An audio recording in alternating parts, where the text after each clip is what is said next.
It's awesome to travel with your husband. What do you want for a souvenir? I can almost see the smirk on my sister's face as she's clearly on a romantic getaway. But calmly, without getting angry, I respond. I'm busy with my niece's funeral right now. Also, my husband is right here next to me. What? My words leave her pale, and literally Susan was flying back on a plane and saw something. My name is Yvonne. I'm a 29-year-old part-time wife. Though I've only recently started introducing myself as a wife. Since I just got married a few days ago. My husband, Ryan, and I were colleagues at work, and we developed a good relationship, eventually making it official. We considered a huge wedding ceremony a waste of time and simply got married.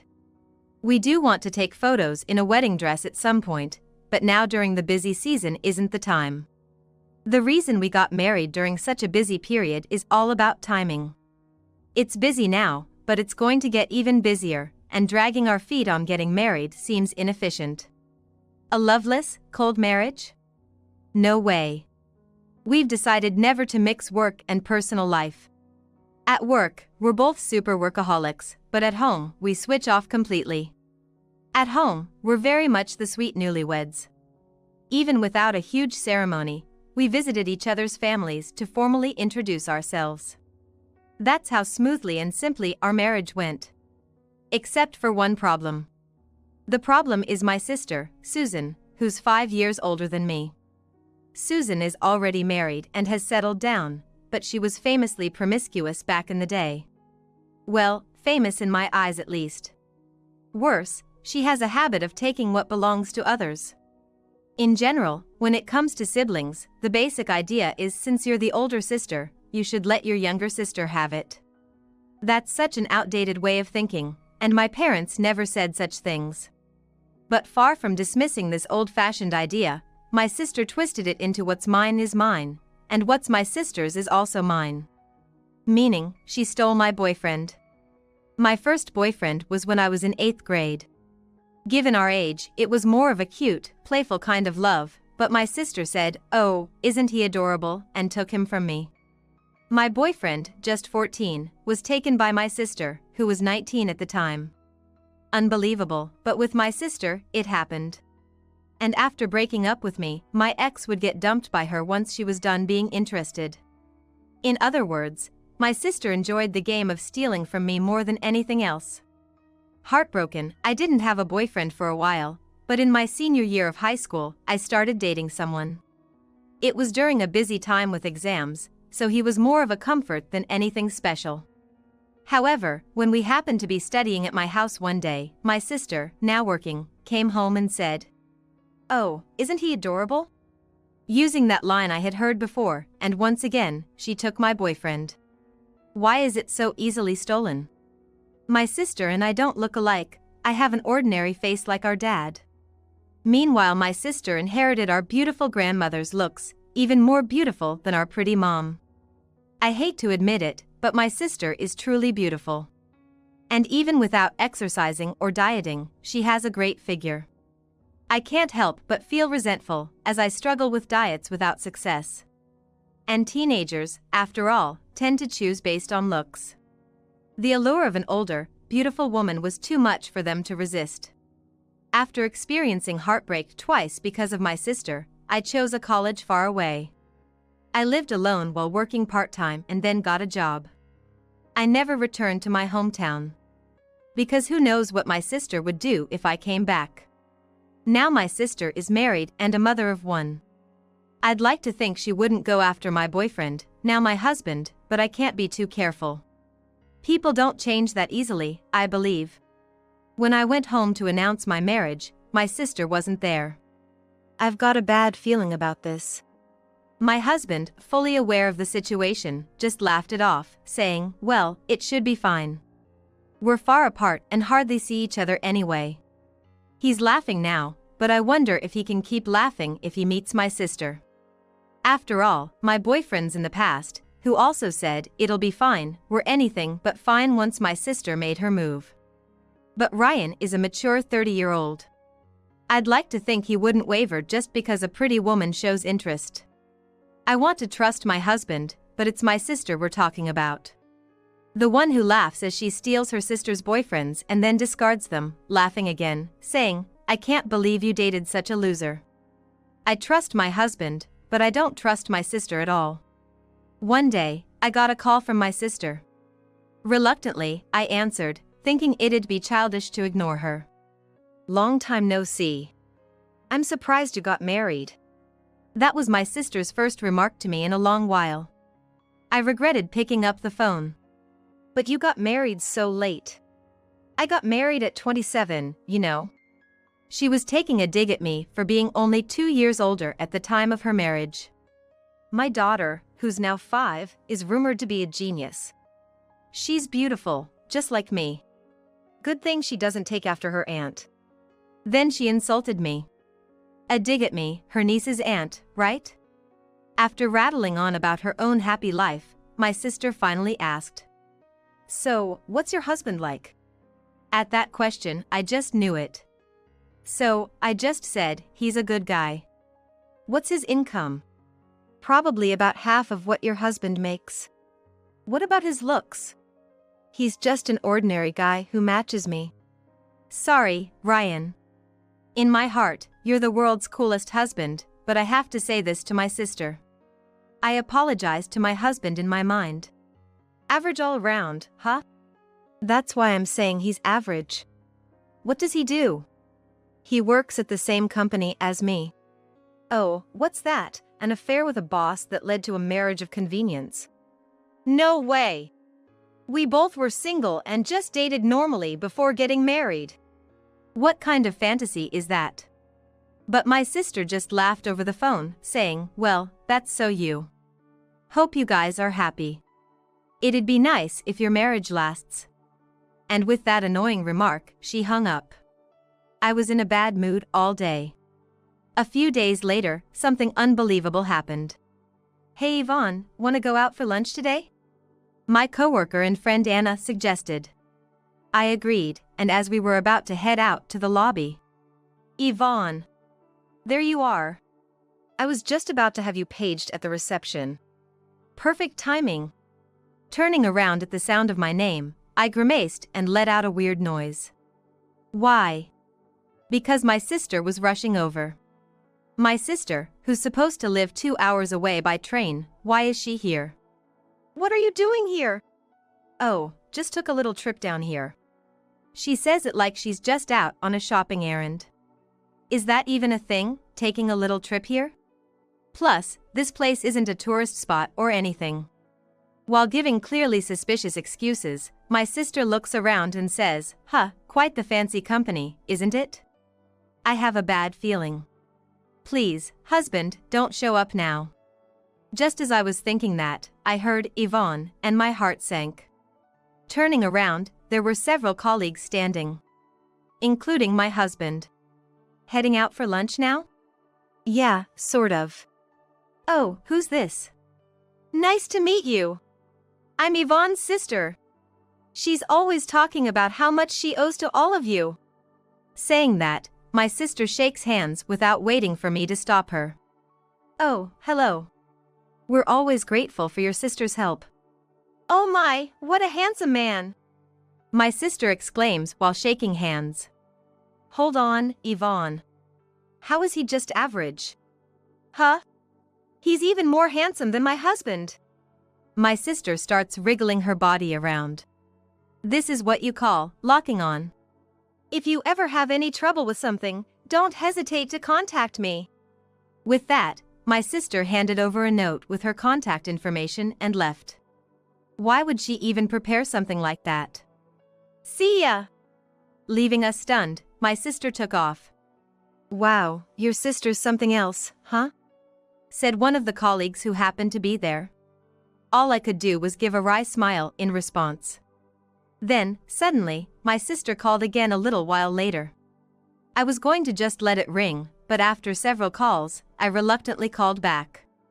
"I'm going on a trip soon, so I've decided to leave my daughter at our parents' house. Take care of anything that comes up, will you?" "What? You know our parents' place is quite far from mine, right?" "Well, the folks are getting on in years and don't have much energy." It's fine, fine, there's a weekend in between. Whether it's fine or not is for the receiving end to decide, not the one making the request. A trip, just you and your husband? I know they need a break every now and then. As I was saying this, I heard a man's voice in the background. Who are you talking to? Oh, is your husband taking the day off? It was a weekday, and I was on my break from work when I returned my sister's call. My sister's a homemaker, but her husband works at an office. Wasn't he supposed to be at work on a weekday? Hold on, I'm talking to my sister. Yvonne, right. Hearing that voice, I exclaimed, wait, what? My sister responded, what? Who are you with right now? Don't tell me. Just happened to run into your husband here. We're family, after all, so no worries. What are you talking about? Anyway, take care. Ignoring my protests, my sister hung up the phone. Unbelievable. My shout echoed through the break room. Later on, I learned that my niece had been dropped off at our parents' house. Apparently, my sister told our parents she was going to travel with a friend. It seemed the trip coincided with her husband's long business trip, which is why my niece was left with our parents. A trip for an affair? Unbelievable. I muttered under my breath, causing my mom to tilt her head in confusion, but I just shook my head as if it was nothing. As much as I'm upset with my sister, my niece is innocent in all this, so here I am on my day off, taking care of my adorable niece at my parents' house. Look, Yvonne! Isn't it cute?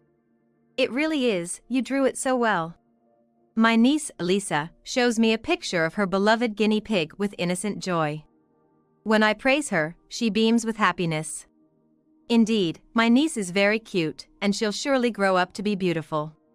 I clenched my fist, determined to protect her pure heart from becoming like my sister.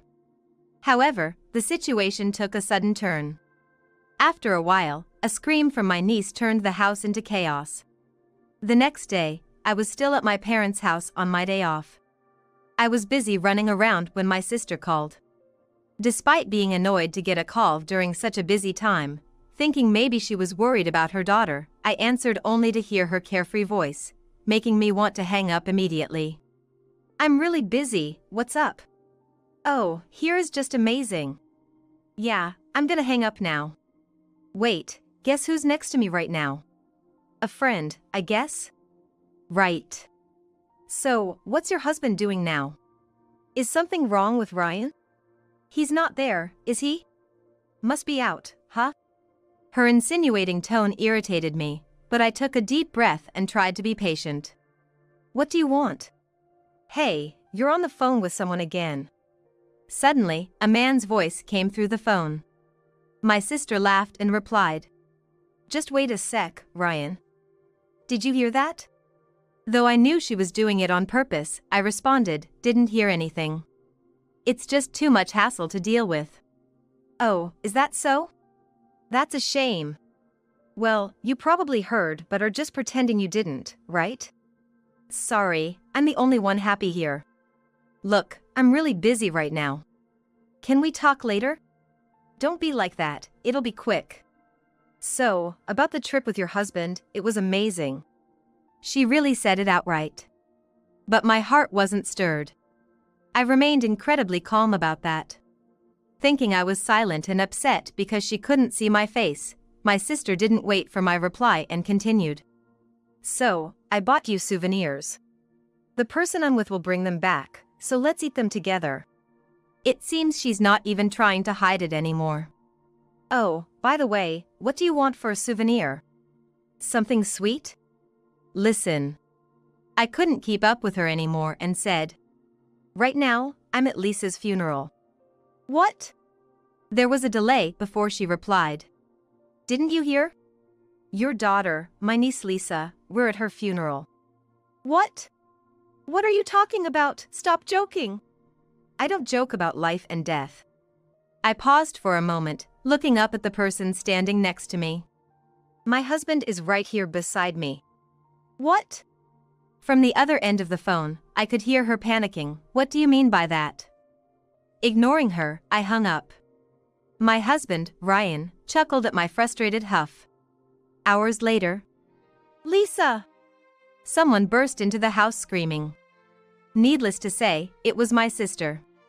Apparently, she was a mother after all. She must have caught the first plane back. My sister, looking frantic, burst into the living room where we were relaxing. What do you mean Lisa's funeral? My sister yelled as she entered, then her eyes went wide in shock. To her surprise, a young voice called out, "Mommy?" Lisa? What do you mean? You said funeral. My niece's eyes filled with tears. Great, just when she had finally stopped crying. She must have remembered and started to feel sad again. "Mommy, Lily is." She pointed to the empty cage. What? My sister looked at me, demanding an explanation. Lisa's beloved guinea pig passed away yesterday. It was old, so it was inevitable. You said Lisa's funeral. Oh, that. I meant Lisa's beloved guinea pig's funeral. Didn't you get that? How could I possibly get that? My sister's scream echoed through the house. Ignoring that, I looked at the man who came with my sister. "And who is this?" Pointing to the man, my sister, who had slumped to the floor as if her legs gave out, said half angrily, "What are you talking about? That's your husband. Why am I the one getting yelled at?" Like I said earlier, my husband is right here beside me.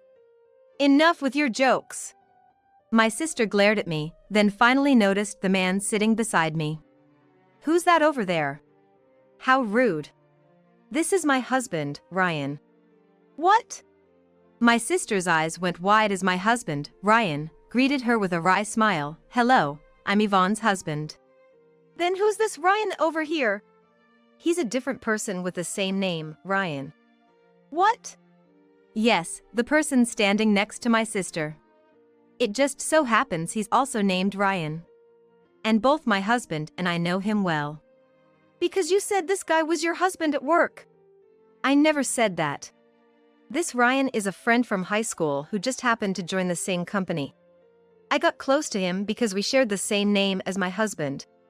Then, my friend Ryan introduced me to my now husband Ryan, and we started dating and eventually got married. That makes no sense. What are you talking about? What makes no sense is you showing up at the company out of the blue, ignoring my husband Ryan, and giving your phone number to my friend Ryan. And Ryan, being Ryan, saying something like, "I've always been taken care of by your sister." Seriously, he's always been a ladies' man. Everyone was shocked. My sister was speechless at my explanation.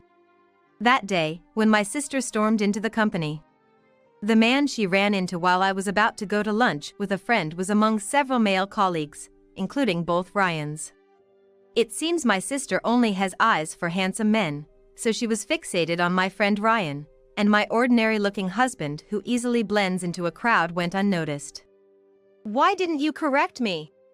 I asked you why you married such an ordinary sister. Well, I didn't deny it, but I didn't affirm it either. I just said, Susan is more attractive than Yvonne. My friend Ryan suggested maybe they should stop being friends. My sister's face went from red to pale, busy with emotions. Ryan, you're also to blame. Why go after a married woman? My husband spoke up, a bit angrily. My friend just shrugged, looking troubled. I was just playing around because she said we should officially date since she's divorced now. What did you just say? My sister turns red again at his words. What do you mean playing around with me? A man's voice responds. So, were you serious then? Of course I was. I even went as far as getting a divorce, huh? Realizing that the voice didn't come from the husband or friend in front of her, my sister slowly turns to look at the door leading into the living room. And her eyes widened in shock. Why are you here? Aren't you supposed to be on a business trip? The other party had to cancel, so it ended early. When I got home, no one was there, which surprised me. I was about to call you, but then Yvonne called me, telling me you were here.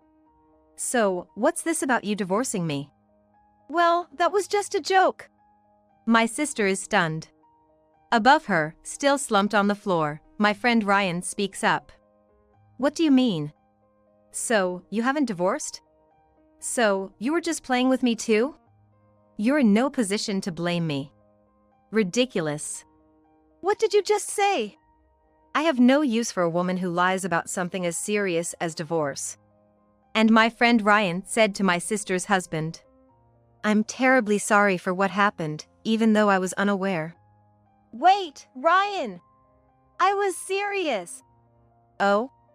Her husband's voice is cold as she tries to cling to him.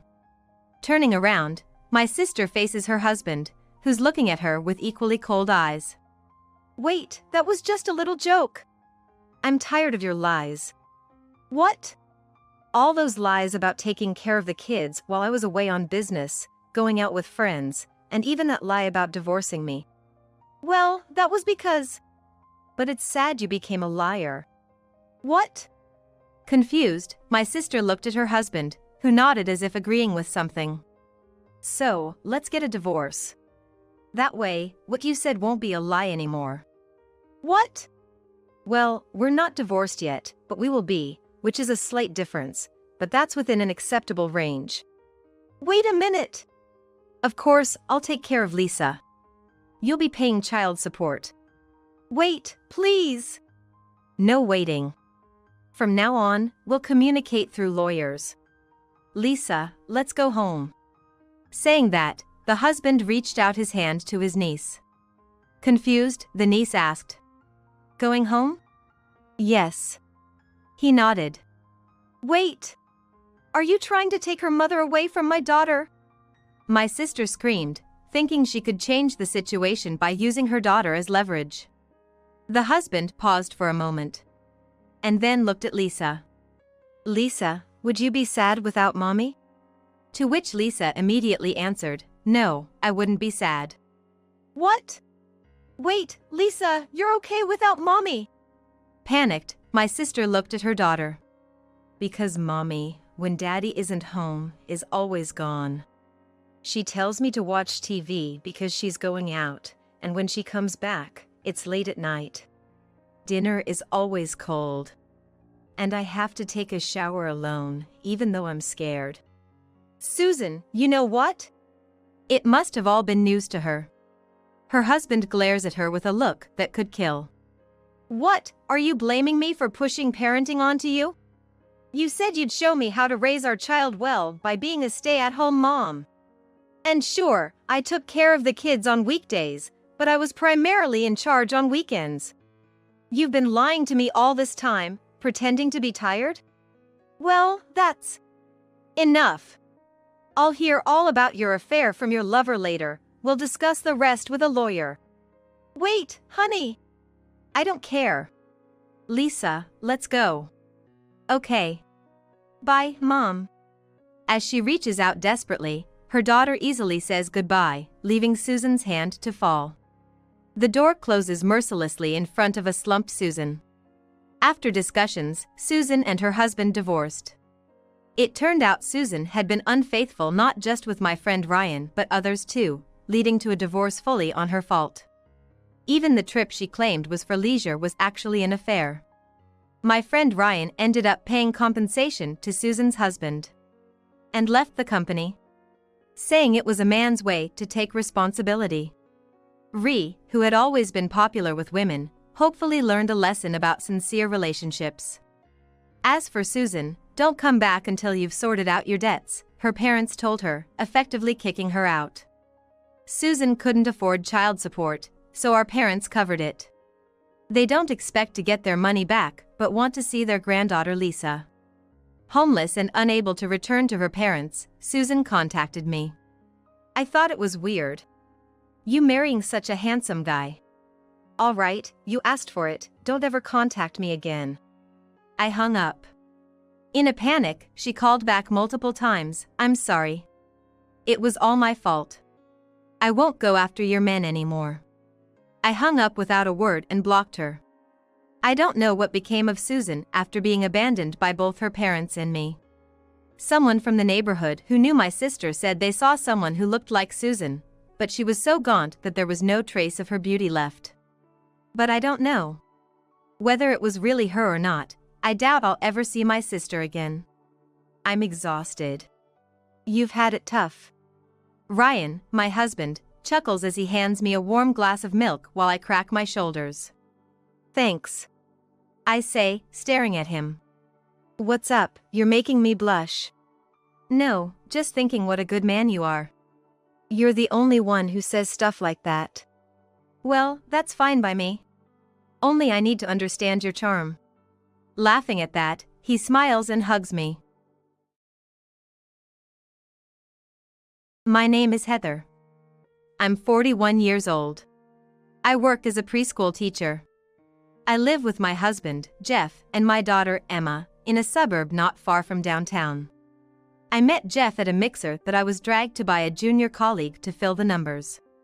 At that time, I was in my late 30s, completely out of place at a matchmaking party dominated by people in their 20s, but Jeff, who was in his early 30s, also seemed equally uncomfortable. A strange sense of camaraderie developed between us, and we started talking, hitting it off quite well. And about a month into seeing each other, Jeff confessed that he was actually divorced and had a 9-year-old daughter, Emma. Moreover, Jeff said, Emma is friendly and a good girl, so I'm sure you'll get along well. Don't worry, I'd like us to date with the intention of getting married. I was happy at the thought of having a daughter and gladly accepted. However, Jeff's daughter, Emma, was openly hostile towards me from the first time I met her, which was not what I had been led to expect. Who is this lady? Dad, you're dating her? That's so lame. Hey, Emma. That's rude. Sorry, she doesn't usually say stuff like this. Oh well, it's okay. I don't mind. I was surprised by Emma's words, but thought she was just nervous. After all, it's understandable that a third grader would resist a stranger suddenly entering her family. I decided to slowly get closer to Emma. But no matter how many times we met before the marriage, Emma's attitude didn't change. Sometime later, Emma, Dad is going to marry Heather, so she's going to be your stepmom now. I was introduced again, but Emma said, I can't believe this old hag is my new stepmom. I'll be laughed at school. Everyone else's mom is young, pretty, and fashionable. I started to think it might be better to call off the remarriage given Emma's state, but Jeff just said, well, once the three of us start living together, she'll gradually get used to it. I wonder if this is really okay. Filled with doubts, I still went through with the marriage to Jeff.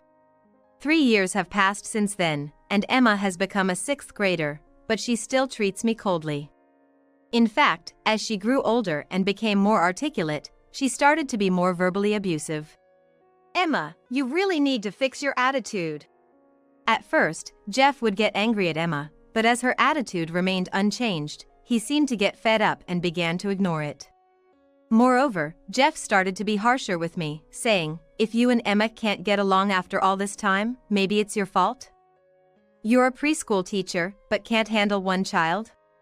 And look, we've been married for 3 years, and we still don't have our own children. Maybe I should have remarried someone younger like Emma said. What's that supposed to mean?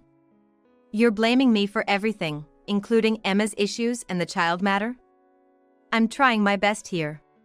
Without defending me from Emma's attacks, Jeff began to treat me harshly as well, and I felt myself growing weaker. One day, a mom friend stopped me. I saw your husband, Jeff, in the car with Susan. I just wondered if you knew about it. Susan is the mother of Emma's classmate and, I've heard, a single mom. Why would he be with someone like her?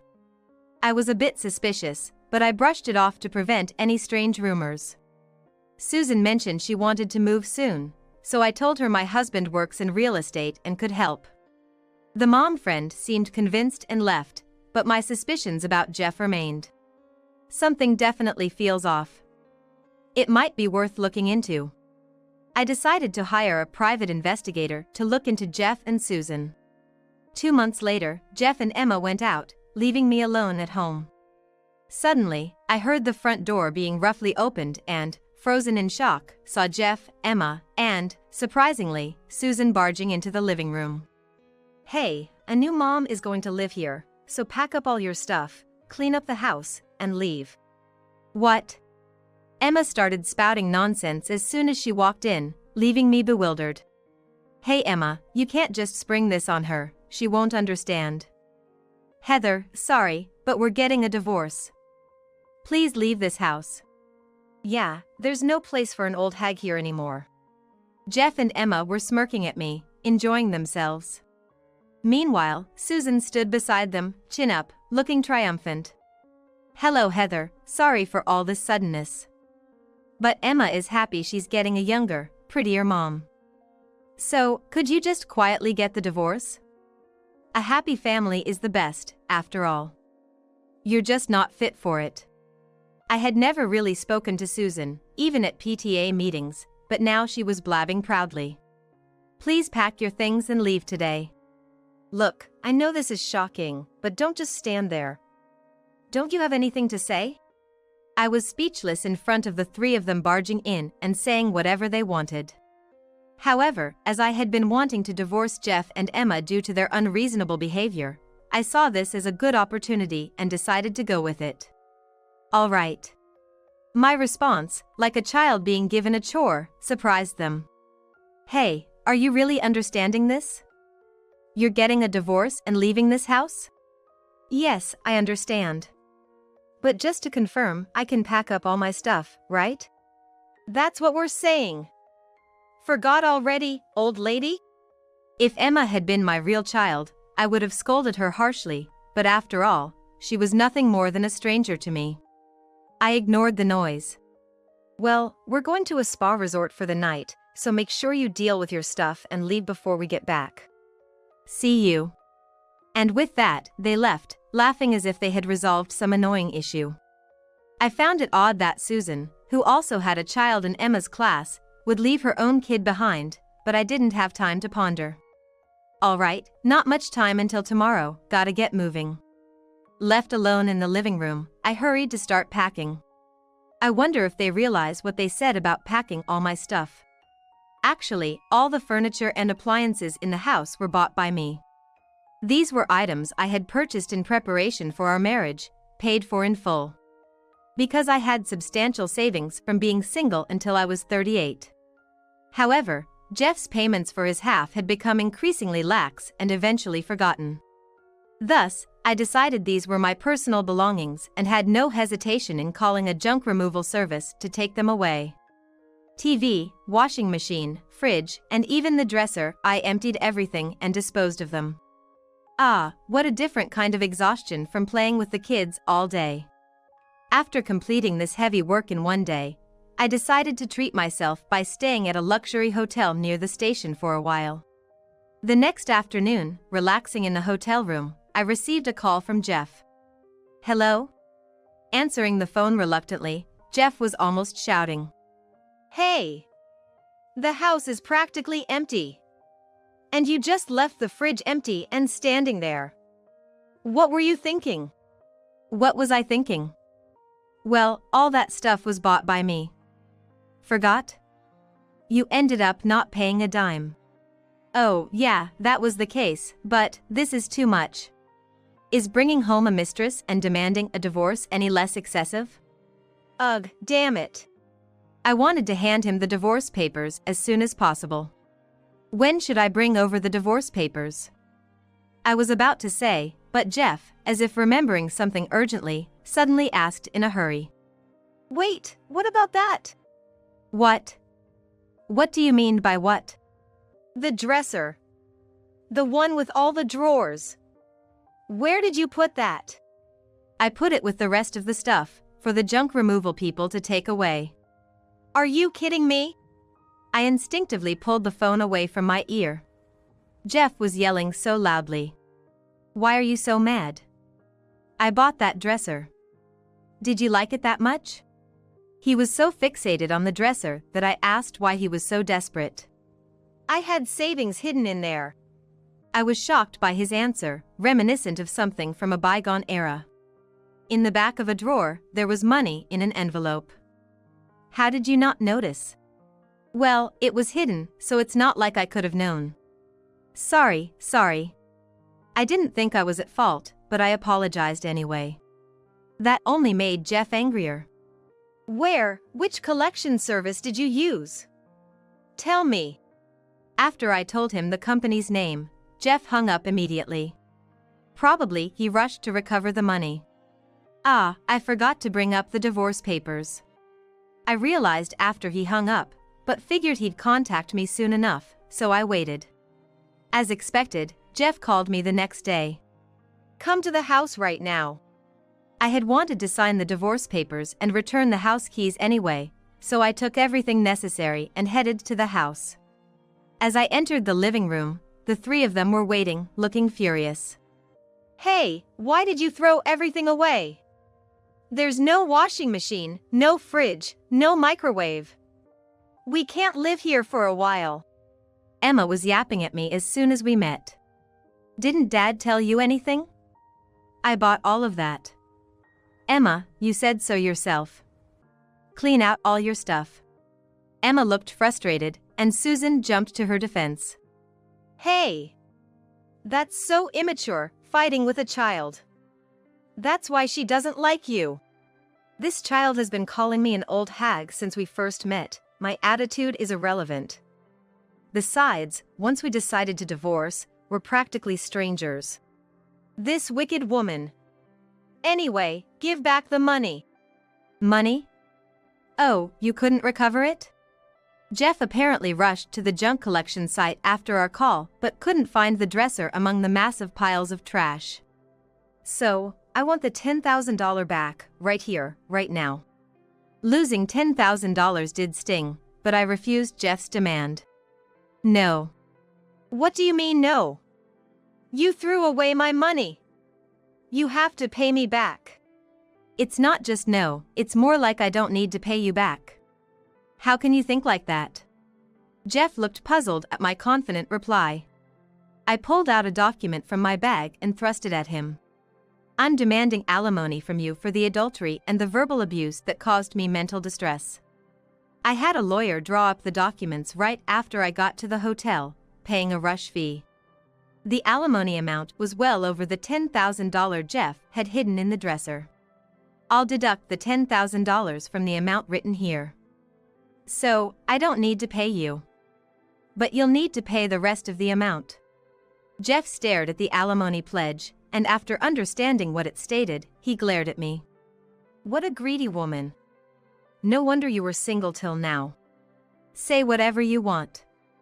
It doesn't affect me. Ignoring Jeff's words, I pulled out another document from my bag and handed it to Susan. This is the compensation for emotional distress for you. What? She was apparently not expecting to be charged after having an affair. She snatched the documents from my hand. Wait, this is too much. I'm a single mother. As Susan cried out, Jeff, after reading her part of the settlement, glared at me as if he were looking at a demon. Hey, do you not have a heart? Charging this amount to someone raising a child alone is too much. The worst. You really are a wicked witch. Jeff and Emma both attacked me at the same time. But they didn't know the truth. I slowly approached Susan and said, Susan, you haven't told these two the real story, have you? Yikes!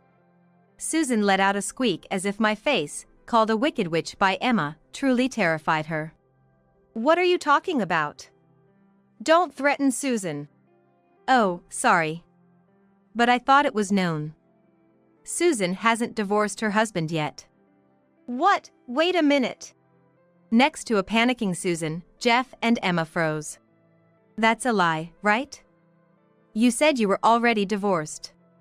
Ah, well, You're technically just separated. Isn't your child with your husband right now? Why do you know that? Is it true? Yes, it's true. Unable to lie any longer, Susan quickly admitted. That's why that kid hasn't been coming to school lately. Emma muttered, seeming to understand. So what? We're about to get divorced anyway, just need to sign the papers. There's no problem. Yeah, that's right. You're just trying to stress us out, it's pitiful. I couldn't bear to look at the two so sure of their victory and shook my head. Unfortunately, there's a big problem. I've informed Susan's husband about your affair. Your wife is having an affair with my husband, so I demand compensation, I told him. What? Susan's husband was furious, of course, at both of you. He said he's going to demand compensation from you too. What? You've caused so much trouble. Compensation for me too. Their expressions were a mix of anger and panic. So, I've handed over the evidence of the affair to your husband as well. Jeff and Susan turned pale. Emma looked worriedly back and forth between the two. You two are going to have a hard time bearing the burden of two compensations. You evil witch! Hey, Jeff, what are we going to do? I can't pay such a large sum. Calm down, Susan. There must be some way. Does that mean I can't get new clothes? Can't go on vacation anymore? Emma complained about the potential hardship. Shut up. That's the least of our worries right now. Ignoring the panicked duo, I sighed. Sigh. Well, you have no choice but to work honestly and pay it off. We both have 12-year-old kids to support. With school and other expenses coming up, even if we earn money, it'll just disappear into these payments. That's your problem, not mine. It's what you deserve. What are we going to do? I only work part-time. And this is all because you boldly told her to get a divorce. What? You're blaming me now? You were the one keeping quiet about still being married. If that hadn't happened, neither of us would be getting demanded for money by your husband. I thought it wasn't necessary to mention. Their argument escalated into a loud quarrel, the screeching so intense that the walls of the house seemed to vibrate. Emma watched the two, looking like she was about to burst into tears at any moment. Desperate to end this hellish scene as quickly as possible, I clapped my hands to draw their attention. So, I need to revise the settlement amount for Jeff, so the lawyer will contact you again. I'll also send the divorce papers then. I expect both of you to sign quickly and send them back, Susan included. I grabbed my bag and headed for the entrance. As I attempted to leave, all three of them hurled insults at me. You wicked woman! Old maid! Mean old witch! I couldn't help but laugh out loud at their pitiful insults. Angered further by my laughter, they continued to berate me until the moment I closed the door. After returning to my parents' house, I quickly revised the documents and had them delivered to both through my lawyer. According to the lawyer, they were reluctant until the very end, but he eventually obtained their signatures. I was filled with gratitude for the lawyer handling the situation, as I had feared they might not sign. Since Jeff's part of the divorce papers was also included, I checked that his section was filled out and immediately submitted them to the city hall. Thus, Jeff and I officially ended our marriage of about 3 years. Relaxing at my parents' home for the first time in a while, I noticed my phone vibrating on the desk. The call was from Jeff. It was several weeks after the divorce. What could he possibly want? With a puzzled expression, I answered the phone. Hello, what do you want? It's been a long time. Have you been well? I shivered at his uncharacteristically considerate words. I rubbed my right arm with my free hand. Thanks to you. I've been feeling much better since the divorce, both physically and mentally. Is that so? Jeff seemed too deflated to retort against my sarcasm, his voice lacking strength. There were a few seconds of silence. Jeff was the one to break it. The reason I called today is because I have a favor to ask of you. A favor? Yeah, I'm getting impatient with his hesitation. Could you hurry up? I really didn't want to pick up your call. If you have something to say, go through the lawyer, remember? Sorry. The favor is, could you reduce the alimony you're demanding from Susan and me? I was stunned by his audacious request and pressed my temples with my hand. Wait, you thought I would just agree to that? It can't be helped. It's hard to talk to Susan's ex-husband about this. So he wanted to say it was unavoidable. How selfish of Jeff. Susan thought finally the three of us could live together after getting divorced from her husband. Wait a minute, what about the three of you? What happened to Susan's child? Oh, the kid went to live with her ex-husband. As if Emma had taken over a classmate's family. I felt dizzy at their selfishness, not considering the children's feelings at all. Jeff continued as if it didn't matter. I got fired from my job because somehow it got out I was using the company car to go out with Susan. That's wrongful termination, don't you think? Despite everything being his own fault, there was no sign of regret from Jeff. Is this man really in his late 30s? So, my income is zero right now, and Susan is just working a part-time job at the supermarket. We're really strapped for cash, barely managing our own lives. So please, can you reduce the amount? We really can't afford to pay it. I wonder what expression Jeff is making on the other end of the phone. I can't see it, but regardless of his face, my answer is the same. I refuse. Why? Jeff immediately retorts. Firstly, I dislike the idea that you're coming to me because it's difficult to talk to the other guy. And what about Susan? If she wants a reduction, she should be asking along with you. That would be the proper way to do it. That's true, but look, she's also having a tough time right now. It's not like she can handle any more stress. Not her problem? Oh, I see. With that attitude, I definitely won't reduce anything. No, that's not what I mean. I messed up, just listen to me. I silently listened to Jeff spilling more blunders. I don't know what's happening in this family or why they're having a hard time, but it's not my problem. Displeased with Jeff's attitude, I decided to let him in on a little secret. By the way, I was the one who reported your affair to your company. What? He paused after letting out that bewildered sound. Hello? Can you hear me? That explains it. What? He muttered quietly. That explains why suddenly my boss started checking the car's dashcam. You were the one who told them? Yes, that was me. A kind mom friend told me she saw you and Susan together in the car.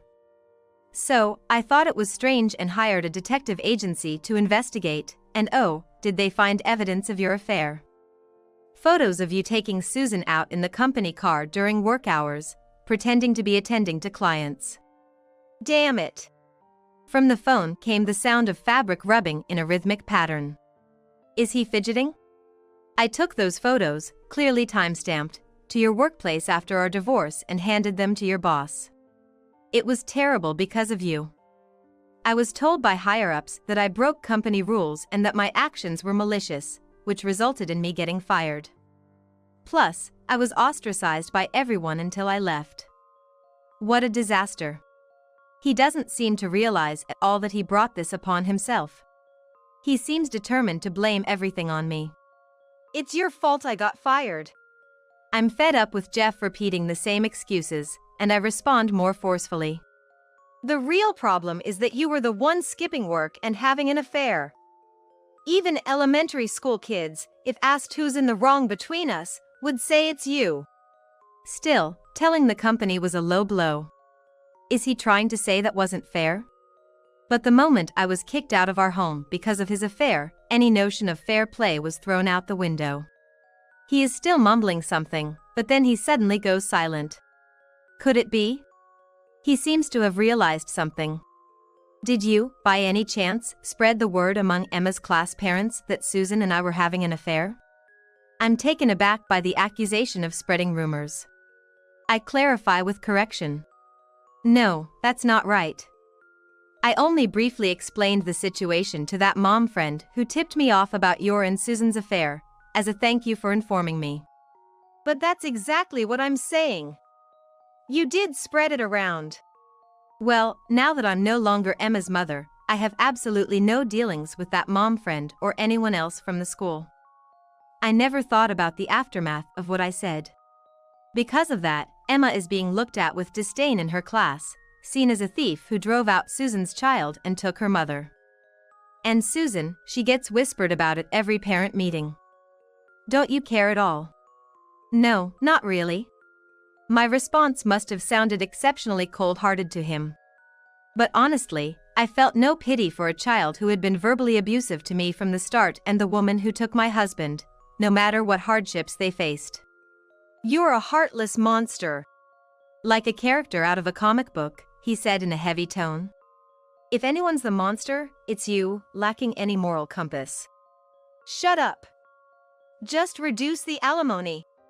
Jeff's demanding attitude hardly seemed like one asking for a favor, leaving me astounded, and finally, I retorted. "No. If you're any kind of parent, show your child how to work decently and pay for your mistakes." Fooling around. I hung up the phone while he was still shouting. He called back immediately, but I didn't answer, instead sending a text message, "I will not interact with you except through a lawyer. Do not call me again." After enduring days of being oppressed by Jeff and Emma during our marriage, ending this final battle left me feeling refreshed. I put the phone back on the desk and went to the kitchen to make some tea. After failing to get the alimony reduced, Jeff scrambled to find a job. Susan also tried to negotiate with her ex-husband for a reduction, but that failed too. Then Jeff, luckily, got employed by another real estate firm in the same industry, but the word got out quickly about his affair during business hours, making his new workplace uncomfortable. I wonder how long he'll last there. Surprisingly, Jeff seems to be sticking it out for now. Probably because resigning would mean no income and an inability to pay the alimony. Both burdened with their own and each other's alimony payments, and with children to care for, their family finances must be a disaster, but I was slightly impressed by his tenacity. As for Susan, she had to leave her part-time job at the local supermarket after rumors of the affair spread, thanks to the formidable network of mom friends. It seems the mom friends network is quite terrifying. Susan will likely struggle to find work locally again. She will be stigmatized as the woman who went after a child's father. Now that Jeff has become the sole breadwinner for that family, I wonder what will become of them. Whether they find happiness or face misfortune, it has nothing to do with me. Thinking this, I quietly sipped my warm tea. My brother is a gangster, you know. A punk picking a fight threatens my husband by hinting at the existence of his gangster brother. Yet, my husband retorts with a calm demeanor. Angered by this, the punk douses my husband with whiskey. So much for our restaurant date. I stayed quiet because I didn't want to get involved, but I can't overlook my husband being ridiculed like this. The punk will end up regretting his actions, and not even crying and apologizing will be enough to be forgiven.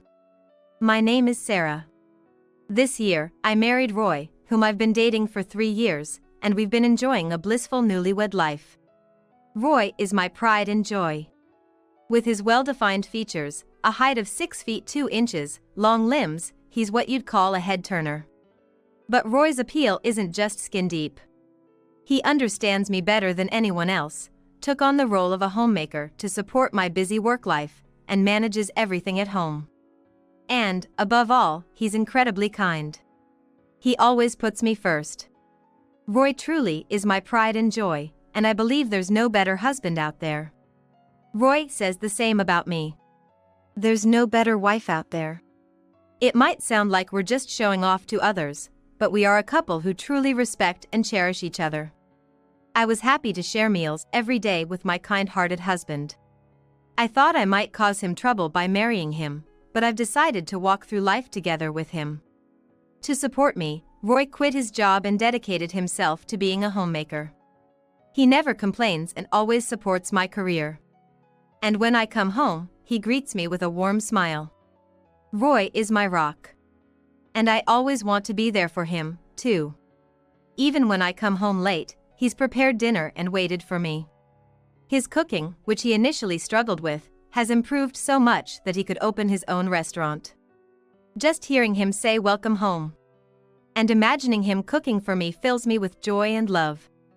Roy, thank you for today. You've become too good at cooking. It's delicious. I wasn't great at it at first, but I've come to enjoy it. I think I'm better suited to this than typing away at a computer at work. It's fun thinking about what to make every day so you can have a good day. That makes me happy, thank you. But isn't it hard waiting for me to come home late every day? You can go to sleep first if you want. It's okay. I want to eat with you. It's lonely eating alone. I miss seeing your face. I feel the same way. I'll try to finish work earlier and come home as soon as I can. Thank you for everything. Saying this, enjoying Roy's homemade meals was my happiness. But I worry he might be overextending himself, so when I say he can go to sleep first, I mean it. Even so, I know he waits up for me. Thinking this, I enjoy the macarons he prepared for dessert and the warm tea he made. Did you make these macarons yourself? Yes. Pretty cool, right? Surprisingly easy. Baking is fun too. I feel like I've discovered a new talent. Laughing as he swiftly cleans up, Roy is the epitome of a homemaker. And then, I take a bath he prepared, and get into the neatly made bed. He does the housework perfectly, even though I tell him it's okay to slack off sometimes. He never shows tiredness and always takes care of me. Thanks to Roy, even if I come home late from work, I can sleep well and recover. I feel refreshed in the morning, all thanks to Roy. I'm truly grateful. I work hard, hoping to continue this happy life with Roy forever. When I wake up in the morning, the living room downstairs already smells of coffee. On the table, there's fried eggs, sausage, salad, soup, and perfectly toasted bread. The country-style breakfast I requested. Roy greets me with a fresh smile in the morning. Good morning. Did you sleep well? I did, thank you. I appreciate you making breakfast every morning, but isn't it hard on you? Did you sleep well? You should take it easy and sleep in sometimes, you know? It's fine. I'm just doing it because I enjoy it. Come on, eat up. I put lots of veggies in the soup, so it's packed with nutrients. Saying that, we sit down and eat breakfast together. I wonder if there's something I can do for Roy, who always works so hard for us. While sipping my soup, I think it over. Come to think of it, we haven't had the chance to enjoy a leisurely meal out together recently because of our busy schedules. Hey, Roy. How about we go on a date this Saturday? It's been a while. Let's go to that place we used to love. That place is a restaurant, and has been our go-to even before we got married. It's a cozy restaurant that's not too pricey or pretentious, where we can relax and enjoy ourselves. Roy has always loved the meal there. That sounds great, I'd love to go. But are you sure about work? You're not pushing yourself too hard? I want to go out with you too. Work's fine, I can make adjustments. Hearing that, Roy's face lit up with a childlike smile, making me look forward to Saturday even more. And then, on the promised Saturday, I managed to finish work early and got home by 5 p.m. You're early. I'm just getting ready, so wait a bit for me. I was so excited, I powered through my work this morning. Our reservation isn't until 7 p.m., so take your time getting ready. I relax in the living room, waiting for Roy to finish preparing. It's been a while since I've done my hair. Kinda nervous. It really has been a long time since we've gone out together. I'm sorry for always being so busy. Today, you can eat as much as you like. Really? Awesome! I've already decided what I'm gonna order. Can't wait! Despite his playful words, Roy, dressed in his stylish outfit for going out and with his hair perfectly done, looked so handsome and mature it even made me, his wife, swoon a little. Sorry to keep you waiting. Shall we go? Since we still had time before our reservation, we decided to take a walk near the restaurant, enjoying the beautiful night scenery at a popular date spot. It's really been a while since we've had the chance to just go out like this, hasn't it? Yeah, I'm really sorry for always being so busy. Sarah, you apologize too much. I know you're working hard, and I want to support you. Thanks, Roy. But still, it's nice to go on a date like this once in a while. Yeah, it is. We shared laughs and conversations, enjoying the freshness of our rare date night. While it's always fun spending time at home together, stepping out for a date felt exciting and refreshing. As the time for our dinner reservation approached, we headed to the restaurant. "We have a reservation." As soon as we opened the door to the restaurant, we were greeted by loud voices and crude laughter. "That's hilarious. You're crazy, man." Though this place is known for its down-to-earth atmosphere, we'd never encountered such rowdy customers before. While curious, I hoped to avoid any trouble and took a seat without paying them much attention. "Hey! Where's my drink? I ordered more." "Sorry, please give us a moment. We've been waiting. Hurry it up." Their rude behavior was unmistakable. It seemed the noise was coming from a group of punks. 3 young men with flashy hairstyles and visible tattoos were drawing attention to themselves. I observed discreetly, hoping to avoid any involvement. "Hey, waiter! Hurry up with our order! We're short-tempered, it's scary when we have to wait." Though already displeased by their behavior, I tried not to let it ruin our special date. Roy seemed unfazed, his eyes sparkling as he examined the menu posted on the wall. "What should we start with?" Just as Roy was about to catch the waiter's attention, one of the punks caught his eye. "Hey, you! You just made eye contact with me, didn't you? Hey, are you disrespecting me?" It was the worst possible turn of events. It seemed the punks had been drinking heavily and now decided to pick a fight with Roy. However, Roy ignored them and tried to call over the waiter. "Excuse me, we'd like to order, please." Their frustration with Roy's disregard only seemed to escalate as the punks stood up and approached us, encircling our table. "Hey! I'm talking to you. Are you deaf? You made eye contact with me, didn't you? Are you mocking me?" Dealing with uneducated, rule-breaking punks is truly tiresome. While I silently wished for no escalation, Roy calmly addressed them. "I was just trying to place an order with the waiter." "What's the issue?" "What's the issue? You made eye contact with me." "I think you're mistaken." Roy continued to look at the menu on the wall, ignoring their provocations. Their irritation grew as they refused to leave our table. "You're trying to act tough in front of your lady? Please lower your voice. You're bothering the other customers." Roy spoke firmly, showing no sign of fear. This only angered the punks more. One of them blurted out, "Hey! Who do you think you're talking to like that? Acting all high and mighty, you idiot. My brother's a gangster, you know. Saying my brother's a gangster means I'm invincible. Mess with me, and you might just end up at the bottom of the ocean." In my mind, I thought, the idiot here is you, but I didn't want to escalate the situation, so I kept quiet and just watched how things unfolded. Roy let out a sigh of frustration. "What? What's with that attitude? Are you disrespecting me? Your brother's a gangster? So what? Sure, your brother might be a gangster and that's scary, but what about you? Aren't you embarrassed? Causing a scene in the restaurant, making baseless accusations, and then hiding behind your brother. Is that supposed to intimidate me? I'm talking to you right now. Your brother being a gangster doesn't scare me." The atmosphere froze for a moment. Everyone in the restaurant, including other customers and the staff, had their eyes glued on us. And, as expected, the punk got furious. His face turned red as he grabbed Roy by the collar, looking like he was about to punch him. "Hey! Apologize for what you just said. Apologize now, and I might forgive you. Hurry up!" The punk shouted at Roy. However, Roy remained calm and unafraid, replying smoothly. "Resorting to violence just because you can't respond?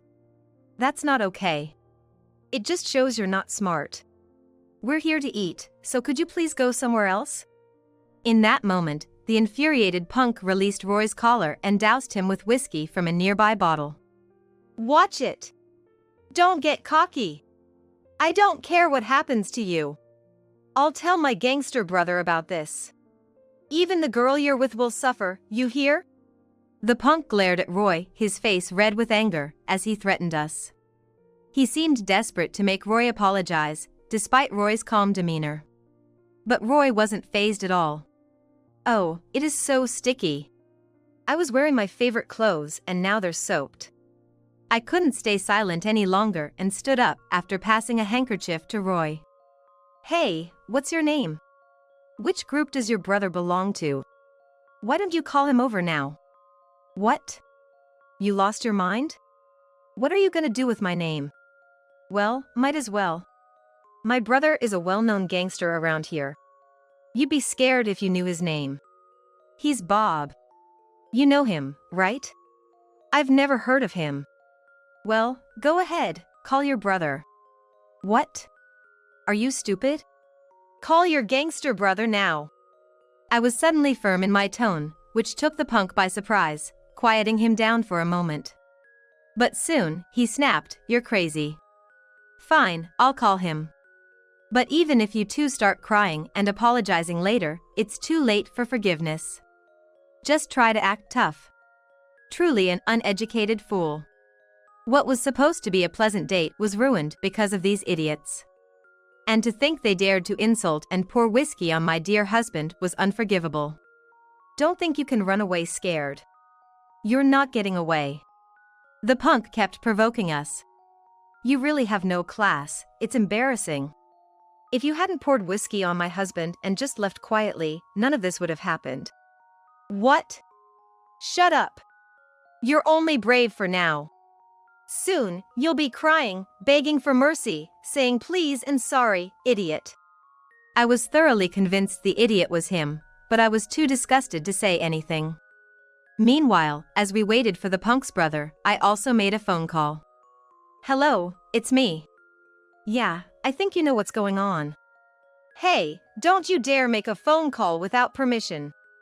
"Yeah, you heard? Well, it can't be helped." "All right, I'll be waiting." After hanging up and a few minutes passed, the brother arrived at the restaurant, panting heavily as if he had run here. "Hey! Over here. Listen, these guys were totally disrespecting us. You gotta beat them up for me." The punk reported to his brother with a smug smile. However, as the brother approached, his expression turned fierce and he suddenly punched the punk.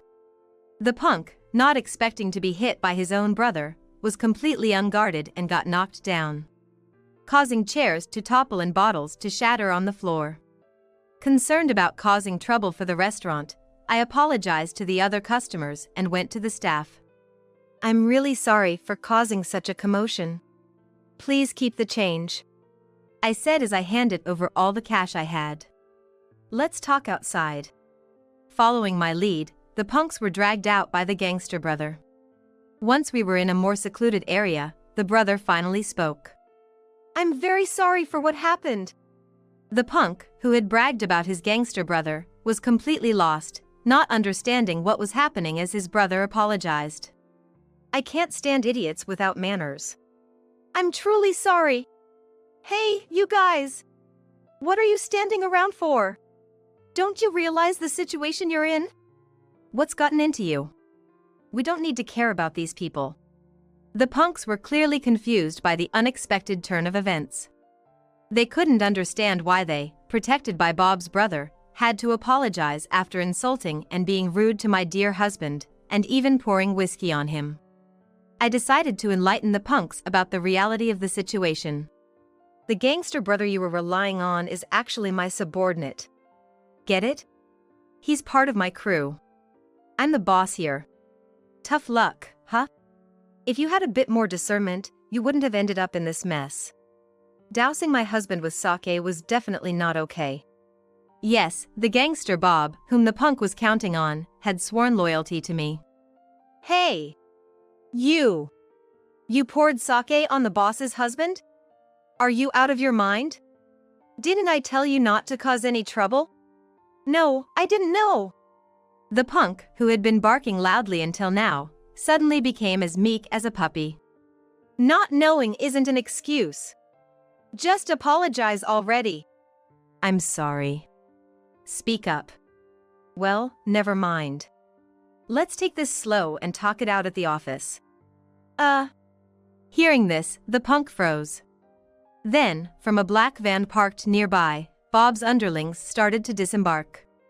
Teach these punks some manners, I said, and the underlings efficiently shoved the punks into the car, leaving Bob's brother behind. Bob had requested to deal with his brother personally. Bob's brother was pale, finally realizing the gravity of his situation. Boss, I am truly sorry. I will take full responsibility for this.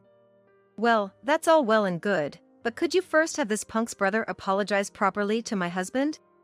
Have you not even apologized yet? Apologize now.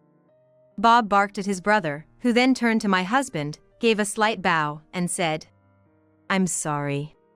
Hearing this, my husband smiled. Seeing my husband's forgiving expression seemed to reassure Bob's brother, thinking he was forgiven. But then my husband said with a smile, You call that an apology? You shouldn't take the adult world lightly. Suddenly, Bob's brother's face went pale, crying and begging for forgiveness. I'm so sorry. I won't ever do something like that again. Please forgive me. I'll pay for the damage. I'm truly sorry. Apologies need to come from the heart to mean anything, you know? Well, I'm fine now. The rest is up to my wife and Bob. Roy stepped back, letting Bob take over. Idiot. Haven't I always told you? Your behavior would bring disaster one day. I've cleaned up your messes before, but this time, there's nothing I can do. I can't forgive you either. The world of gangsters isn't as forgiving as you think. Don't just use my name without understanding the consequences of your actions. Bob was absolutely right. What should I do now? His brother seemed suddenly scared after hearing Bob's words. Bob had already decided on how to handle his brother's situation. Really? You're okay with this? Yes, I've been prepared for this ever since I joined this world. I'm not the type to run away from something like this. I'm truly sorry. This is the result of me being too lenient with you. I'm fine, really. I wasn't harmed. But I can't overlook you pouring on my husband. Bob then dragged his brother into the car and drove off. The world of gangsterism is harsh, huh? Bob, despite everything, really cared for his brother. Makes me feel a bit guilty too. Our world is all about loyalty and strict discipline. Well, it was Bob's decision, so let's just watch over them. It's strange, events like these remind me of the past. My parents were heads of a gangster family. A legacy that goes back generations. Being the only daughter of such a family, I grew up isolated. Rumors spread quickly at school and in college. Just one person knowing about me was enough to spread gossip. I considered joining a regular company after graduation, but knew it would be difficult if my background was investigated. I struggled with my future, feeling the pressure to continue my family's legacy, but also desiring a normal life. Eventually, I chose to live as a gangster. A world that valued loyalty and human bonds, which suited my personality despite the loneliness. People around me were always cautious, and I couldn't find friends whom I could truly trust. Despite being surrounded by many gangster associates, there was no one who really understood me. I felt profoundly lonely. Roy, my husband, changed that. We met when I was a fresh face in the world, and he stood up to punks despite being outnumbered. Since that time, Roy seemed to have a strong sense of justice, defending someone from punks, which apparently made him a target himself. I helped him. At that time, Roy didn't seem to think I was involved with the gangster. After all, it's not every day that an ordinary woman chases away 5 punks. Thank you so much. You really saved me. You're very strong. What a cool woman. Despite not knowing my background, he thanked me. Are you hungry? If it's okay, I'd like to treat you to a meal. He even invited me for a meal as thanks. Our relationship grew from there. And though I feared telling him about my background, fearing it would end our relationship, his understanding and acceptance only deepened our bond. But I was scared. There had been many people who suddenly changed their attitude or drifted away once they found out I was associated with the gangster. I feared that revealing my true identity would end our relationship. Despite these fears, I continued to date Roy. However, one day, while we were together, a greeting from one of my underlings inadvertently revealed my identity. Boss? My parents were gangster leaders, and I've always lived in that shadow, afraid of being rejected for it. I had a hunch about it pretty early on. You sometimes looked troubled, and I thought it must be hard for you, having to keep something from me. I'm sorry for putting you through that. Having lost my parents when I was young, I'm quite sensitive to feelings of loneliness and isolation. I couldn't ignore it, I could see those same feelings in you. Roy. Meeting Roy made me feel understood for the first time, and that was a joy. Yet, being part of the gangster is different from ordinary life. And the thought of potentially causing him trouble someday made me a bit afraid. Roy, you're truly amazing and kind. But being with me might bring you inconvenience, so maybe. I found myself at a loss for words. Are you suggesting we should break up?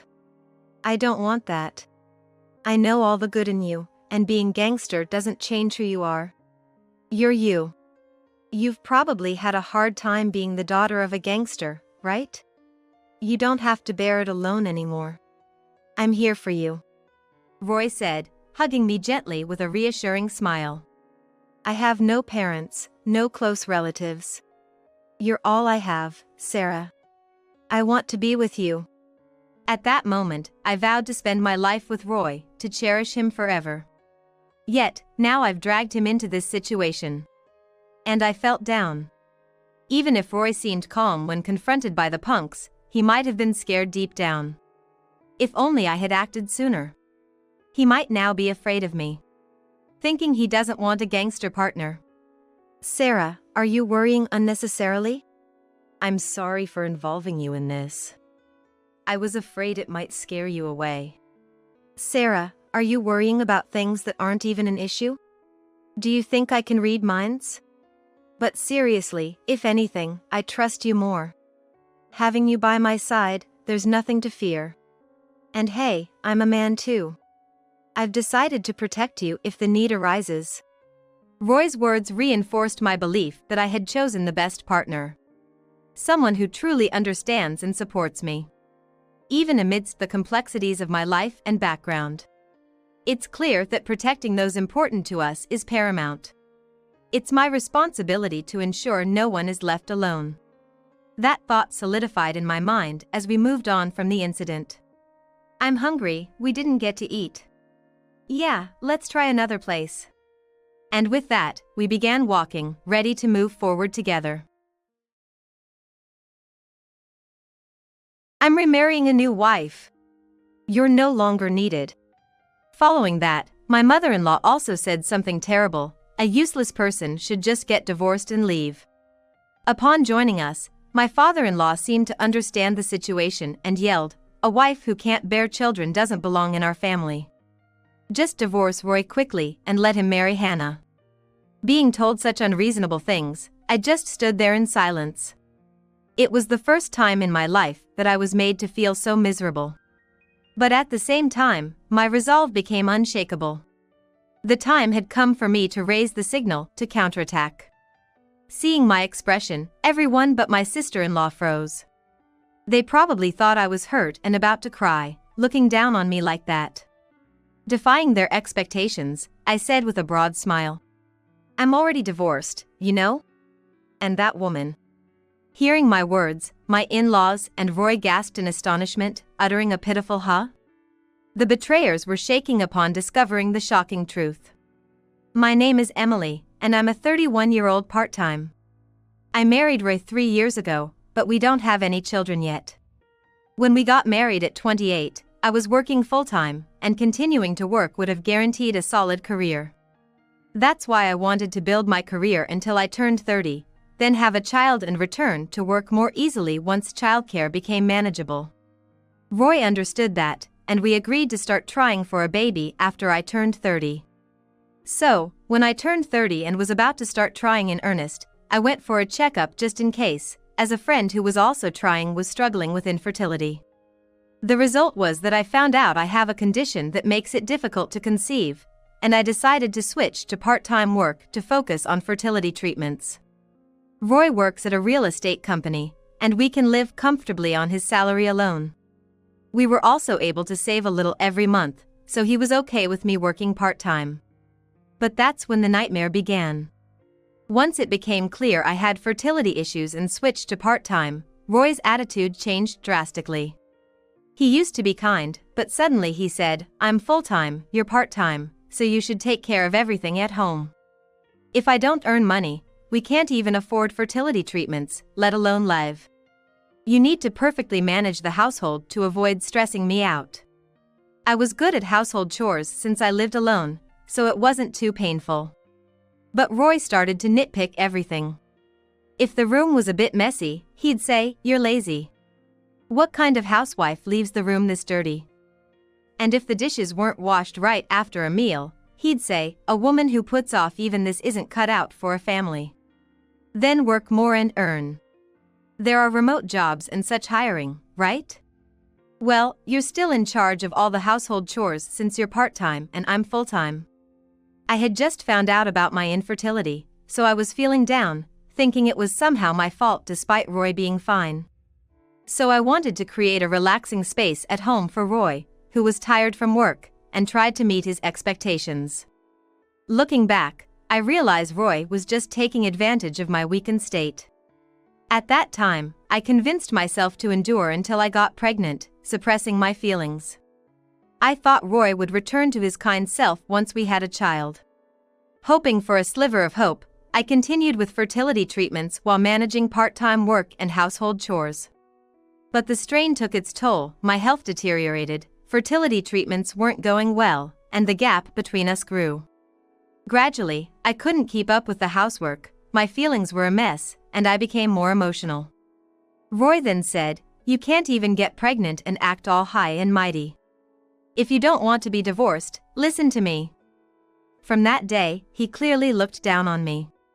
He said I was acting all high and mighty just because I asked him to put his socks in the laundry basket instead of leaving them around, and he yelled, "Shut up."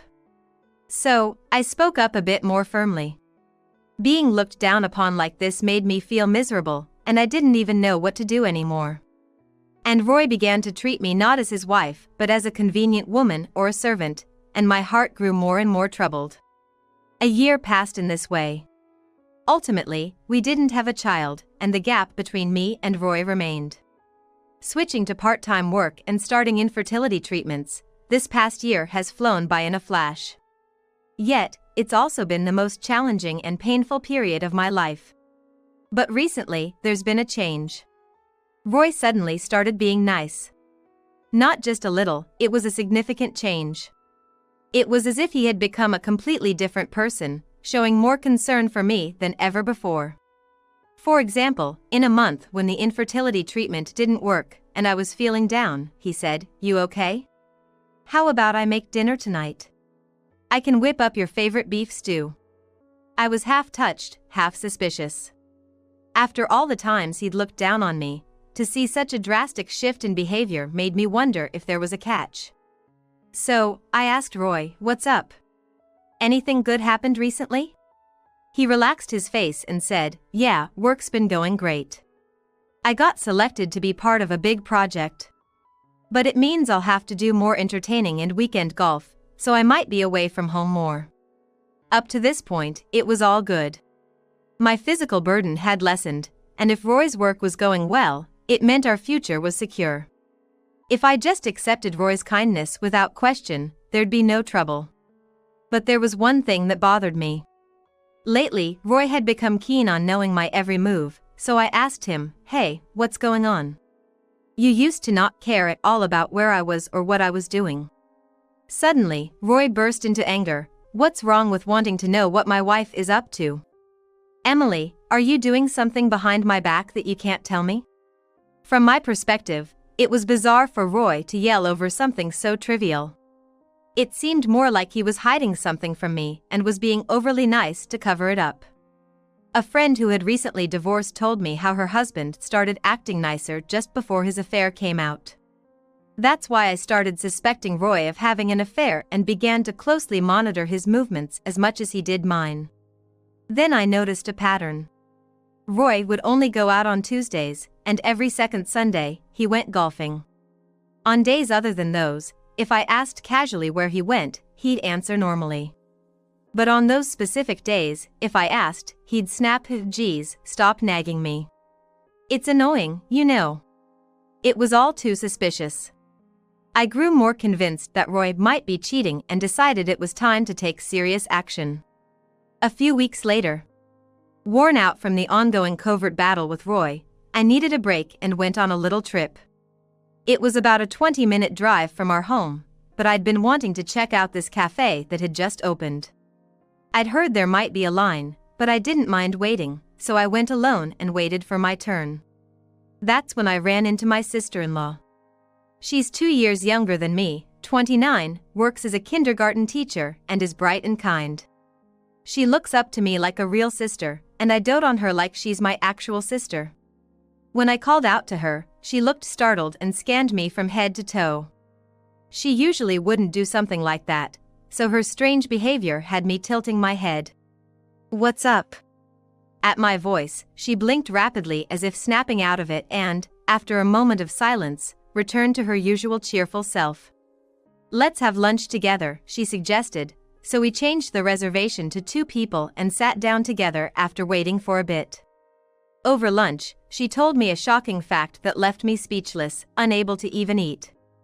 After lunch, though originally planning to go home, I changed my plans. I decided to go to my in-laws' house with my sister-in-law. Their house is about a 30-minute drive from our apartment, a place I usually don't stop by. My in-laws aren't exactly fond of me, or rather, they don't like me much, so apart from Christmas, we don't see each other, making this visit quite rare. From the cafe, it's just over a 10-minute drive to their house. My sister-in-law lives alone and usually contacts her mom when she's coming home. But today we decided to go without notifying her. Today is the second Sunday. Roy was supposed to be at his usual business golf, but for some reason, when we arrived at my in-laws' house, Roy's car was parked there. My sister-in-law unlocked the door for us, and we entered. Immediately, my mother-in-law appeared and asked, without hiding her displeasure, "Oh, why is Emily here?" Just the fact that a daughter-in-law stopped by warranted this attitude. I barely managed to suppress a sigh. Then, from deeper inside the house, I heard voices of a man and a woman, and Roy and a woman popped out. Roy momentarily grimaced, but the woman smiled brightly and said, "Nice to meet you. I'm Hannah, and I'll be Roy's wife from now on." While I was stunned, my sister-in-law, with a furious look, confronted Roy and the others, demanding, "Hey, what's this all about? Explain yourselves." Roy sighed deeply. Then, looking at me with a disdainful expression, he dropped a bombshell. "I'm remarrying a new wife. You're no longer needed." Following that, my mother-in-law also said, "A useless person should just get divorced and leave," hurling awful words at me. Strangely, while I managed to stay calm and rational, my sister-in-law, trembling with either anger or sorrow, gave me a look of sympathy. Meanwhile, Roy, Hannah, and my mother-in-law looked down on me with a smug attitude, showing no remorse. Then my father-in-law, attracted by the noise, came in and immediately understood the situation, yelling, "A barren wife doesn't belong in this family. Hurry up and divorce Roy and let him marry Hannah." "Dad," my sister-in-law shouted, trying to stop him, but I slowly raised my head. And that's when I signaled my counterattack. Seeing my expression, everyone but my sister-in-law froze.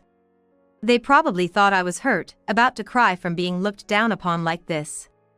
Defying their expectations, I smiled broadly and said, "I'm already divorced, though? And about that woman." The implications of my words, especially the fact that I mentioned I was already divorced, left Roy and my in-laws stunned, only able to utter a pathetic "huh?" I wanted to expose Hannah's true identity right then and there.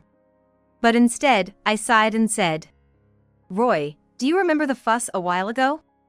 When you threatened to divorce me and prepared the divorce papers. Those papers were signed, so I did my part. We're not husband and wife anymore, without needing to be told. Roy, reminded of that incident, lost his earlier composure. Instead, he began looking around frantically, his unease palpable. A few days ago, Roy and I had a fight, and in a fit of rage, he signed the divorce papers and threatened me. The cause of the argument was trivial. I had simply asked him again where he goes every second Sunday. He always evaded the question, and I thought it was about time to get a straight answer. Roy, turning red, shouted in what's become a standard response, "You always ask that. Are you trying to control me? I'm not having it." I was merely asking where he was going, but his extreme reaction to my question about the second Sunday was absurd. Still, Roy kept ranting and stormed out of the house. I wondered where he had gone off to when he returned a while later with the divorce papers. He filled in his section in front of me, then pushed the papers at me, saying, "I can divorce you anytime I want." When I asked him if he really intended to divorce, he nodded emphatically. So, I secretly filled in my section too and kept the papers in my bag, ready to submit at any time. In a way, it was like a talisman. If anything happened, I could use these papers to dissolve our marital relationship, a magic piece of paper. And today, after running into my sister-in-law and hearing a shocking story, reaching my breaking point, I submitted the divorce papers before heading to my in-laws' house. Hearing this, Roy argued, "That was just a threat, I didn't mean it." But my sister-in-law retorted, "You signed it yourself saying you could divorce any time, that clearly shows intent," leaving him speechless again. Sarcastically, I said to Roy, "So, our marriage is pretty much in ruins. Happy now?" Roy was about to say something when his mother interjected with a smug look, "Oh, is that so? Well, we were expecting you to divorce anyway, so that's fine by us."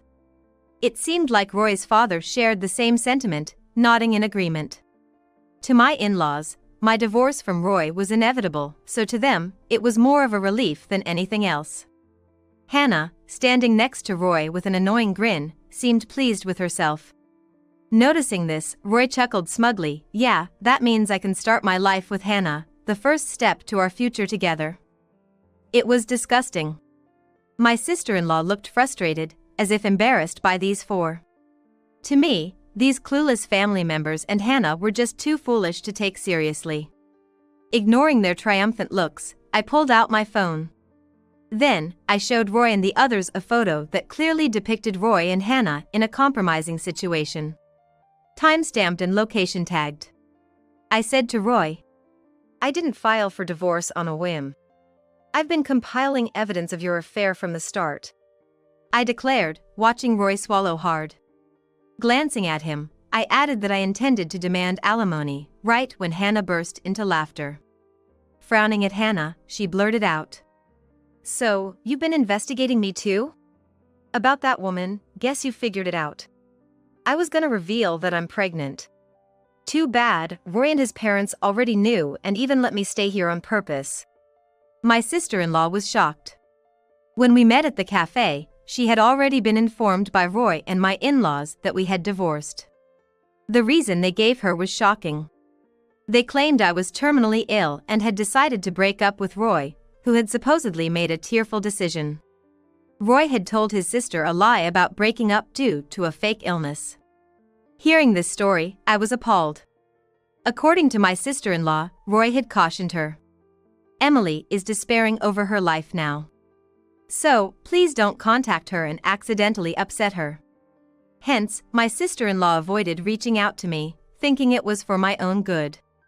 But upon returning home, she was surprised to find a strange woman living there, introduced as Roy's new wife by my in-laws. She had realized she'd been deceived all along. But hearing about Hannah's pregnancy was new to her. As Hannah gloated, I burst into laughter. Then turned to her. "Of course, the detective caught that you're pregnant. But I brought something even more interesting since it's unlikely that Roy and his parents wouldn't know." The atmosphere tensed. Everyone held their breath, wondering what bombshell I would drop next. And the moment I opened my mouth, the silence was broken, and the situation drastically changed. And what I wanted to say is, Hannah is pregnant with another man's child, not Roy's. Hannah's face paled, and Roy was speechless, while his parents slowly turned their gaze towards her.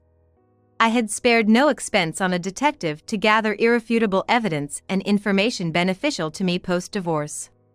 I had requested detailed investigation reports and evidence, including photos with date and time stamps. By the time of our divorce fiasco, I already had enough evidence to confront Roy. The reason Roy only left on Tuesdays and every second Sunday was because those were Hannah's days off from work. Roy inadvertently dug his own grave by filling out the divorce papers, making it a windfall for me. I could have cornered Roy with the evidence I had, but I thought it was too soon. That's because the detective had mentioned that Hannah, Roy's affair partner, seemed to have a dark shadow hanging over her. So, I decided to request a more detailed investigation into Hannah. It turned out Hannah was pregnant, and Roy was aware of it. This was somewhat expected. However, Hannah insisted on going to the doctor alone, stubbornly refusing to take Roy with her.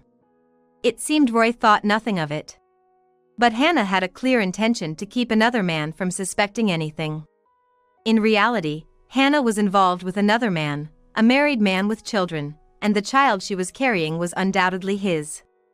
The married man, unable to leave his family for Hannah, had agreed to cut ties by paying all expenses related to the pregnancy and a lump sum for child support upon Hannah's request. The agreement was to settle their relationship by paying child support if a test after the child's birth confirmed his paternity. Therefore, it appears that this man was always accompanying Hannah to her doctor appointments, leaving no opportunity for Roy to join. Roy, unknowingly, had dug his own grave by signing the divorce papers, making my case even stronger. I had collected evidence of Hannah entering the maternity clinic with another man and even secured audio recordings, presenting all the proof to them then and there. As Hannah grew visibly distressed, Roy exploded in anger. "You deceived me?" Me, while his parents echoed his outrage. Feeling it was too harsh to gang up on a pregnant woman, I exclaimed, "Enough. This is shameful. You're all in the wrong here. Roy for cheating, his parents for condoning it, and Hannah for planning to use Roy as a fallback. Your actions are nothing but a petty quarrel." Silenced by my outburst, everyone was left speechless. Now that things have come this far, there's no turning back. I've made up my mind. After discovering Hannah's shocking hidden side, there's no way these people could live together anymore. But what I couldn't forgive was Roy. How he bad-mouthed and looked down on me while I quit my job to focus on fertility treatments, and how he suddenly started being nice to avoid suspicion the moment he started his affair. I've divorced Roy, and I will make sure you all pay me alimony. Hannah, you'll be raising 2 children on your own now, but since you're the one who did this, you better take full responsibility. After saying that casually, Hannah turned pale and exclaimed in shock, "You knew about my other child? How? Where did you?" To make it clear for Roy and his bewildered in-laws, I started to explain. Hannah has been letting her parents raise her child. She claims to be providing financially, but with another child on the way, things will change. Her parents are getting older, and it seems she's been looking for a new ATM to help with child rearing. I have evidence of her saying this to her friends with a laugh. Realizing that ATM implicitly referred to him, Roy looked hurt. But he had no right to feel that way.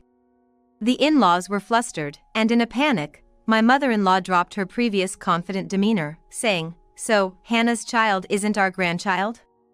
Then there's no reason to keep her in this house. Leave right now." Conveniently switching her stance, Hannah, in a panic, tried to defend herself. "No, it is Roy's child. Please believe me." But my sister-in-law finally spoke up. "Do you really think saying that now will make anyone believe you? Hannah, do you not realize the mess you've made of people's lives?" And with that, Hannah fell silent. Then, my sister-in-law dropped a bombshell. "Aren't you the mother of a boy who goes to the daycare where I work? The one always brought in by his elderly grandparents. His name wouldn't happen to be Henry, would it? Hannah's eyes widened. She opened her mouth to respond but ended up closing it without saying anything. Her silence affirmed my sister-in-law's question. Shocked, my mother-in-law collapsed on the spot, and my father-in-law looked back and forth between us, panicking. It seemed like the right moment. I presented Roy with an ultrasound image, saying, "Thanks to the fertility treatments, I successfully got pregnant with your child. I was about to tell you after dealing with the morning sickness, but then your affair became undeniable. This child is undoubtedly yours. We won't be living together, but expect to pay child support." Roy looked devastated, but my audacious mother-in-law chimed in, "If there's a child, then she still has the right to be a wife. I'm sorry, we were just misled by this woman. Please, Emily, come back to us." Ignoring her, I turned to leave the house. As my mother-in-law called out to me repeatedly, I turned back once and said, "What are you doing? You never liked me from the start, and once you found out Hannah was pregnant with your son's child, what action did you take? You're beyond brazen." Taken aback by my confrontation, my mother-in-law lowered her head again. My father-in-law, perhaps realizing their folly, said nothing more. After all, they discarded me just as I no longer needed to acknowledge them as family.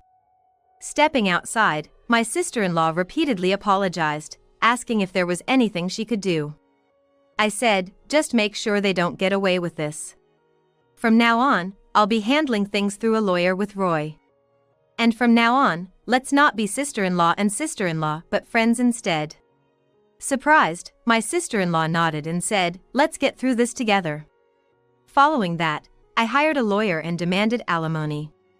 They pleaded inability to pay the substantial amount I demanded, but after I threatened legal action and assured them of my relentlessness, they reluctantly agreed. Hannah's affair with the married man came to light, leading to a confrontation and eventually reaching his wife's ears, causing an uproar. Consequently, overwhelmed by our demands, Hannah turned to her parents, who, after scolding her, came to us to apologize and settled the amount in full. Hannah desperately turned to her parents' home for help. Naturally, she was severely scolded by her parents, who then dragged her to our place to apologize. After giving birth, Hannah will have no choice but to work from dawn till dusk, making it impossible for her to indulge in affairs ever again. Despite being incredibly irresponsible, given she has children, Hannah is now under the strict financial control of her parents, unable to find any release for her stress. Having lived selfishly until now, I hope she lives for her children from here on out. On the other hand, Roy faced a disastrous fate as well. While it was good he paid me the alimony, he had to sell the family home to come up with the money. Now, he and his parents are huddled together, living in a cramped, run-down apartment. Although I agreed to allow him to pay child support in installments, as expected, there were defaults. He probably thought a little delay would be fine, based on whatever he read online. I had warned I would be relentless. I promptly took legal action for enforcement. This resulted in his company being notified, revealing his divorce and child support delinquency. His reasons for leaving work on time to spend time with Hannah while his wife was undergoing fertility treatments were also exposed, subjecting him to scorn. Eventually, he quit his job and took on debt to pay me the child support I demanded. Now, Roy is trapped in a lifetime of debt hell, with his parents also collapsing alongside him. Roy works solely for debt repayment, and his parents can no longer enjoy a graceful retirement but must return to work. Their irresponsible blaming of each other led to daily disputes, so much so that the police were called for disturbing the peace. Now, they seem to be working quietly to manage the debt, complaining all the while. Afterwards, I moved back in with my parents, apologizing and living with them for a while. Thanks to my parents' support post-delivery, things eventually got better, and my former employer even offered me my job back as a full-time employee. I also arranged for my daughter to be taken care of at the daycare where my sister-in-law works, which was a relief. Now, living away from my parents, I'm a mother raising my daughter alone, but I'm managing well thanks to the support and kind words from those around me. I've decided to cherish these invaluable connections and raise my precious daughter to be a fine person. Aren't you eating? I asked casually, and John looked down as if he were panicking. This place isn't exactly kid-friendly, after all. Everything Ken ordered seemed to be the kind of thing adults would enjoy. You must be hungry, huh? Let's grab something to eat on the way home.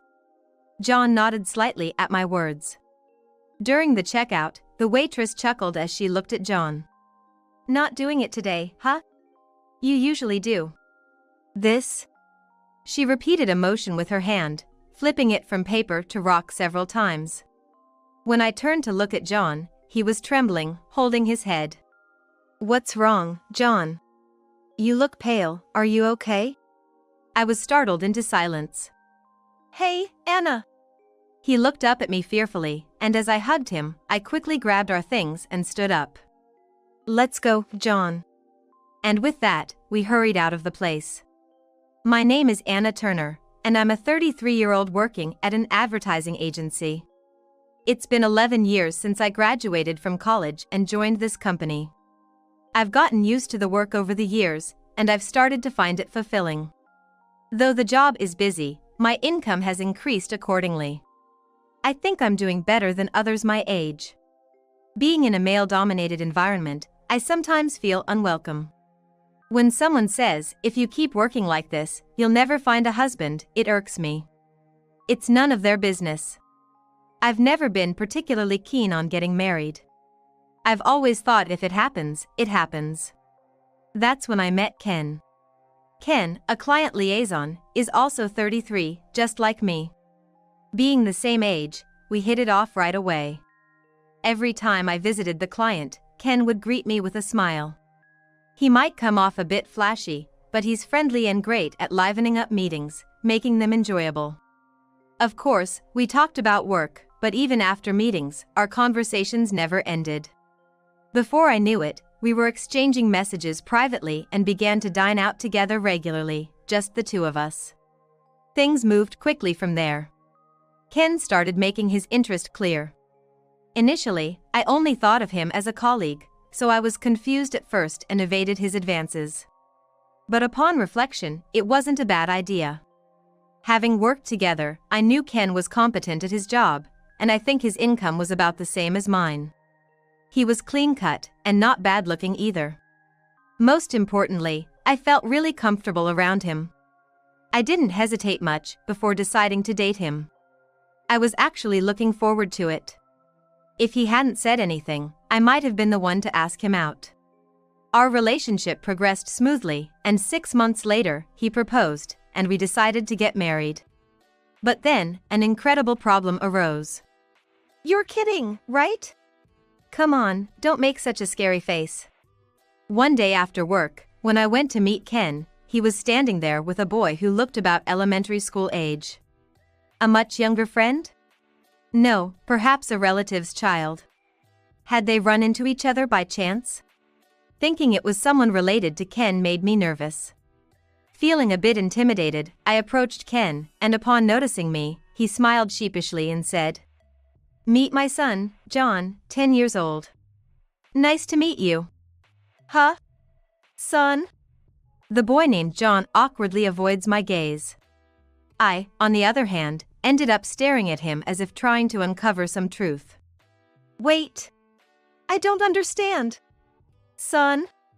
What do you mean? Ken laughed nervously as he grabbed my shoulder. I brushed his hand away. No dodging the question. What? Were you married before? Ken looked at me with a puzzled expression. Huh? Did I not mention it? I'm a divorced dad. I had no idea. I couldn't help raising my voice. I was on the verge of a meltdown, but seeing John's face, I managed to hold it together. I couldn't lose it in front of a child. I'm going home. I'll contact you later. I was far from calm. I barely get the words out. After all, how could anyone stay calm upon suddenly being told by their fiancé, "I'm a divorced dad," and then bring the child to a date without any warning? What was he thinking? As I turned to leave, Ken hastily grabbed my arm. Hey! It took a lot for me to bring John here, and you're just gonna leave? That's not fair. Think about how John and I feel. Huh? Then think about how I feel. You could have at least told me before bringing him along. I might have been shocked, but it would have been easier to accept than being surprised like this. I didn't even know he was divorced. I needed some time to prepare mentally.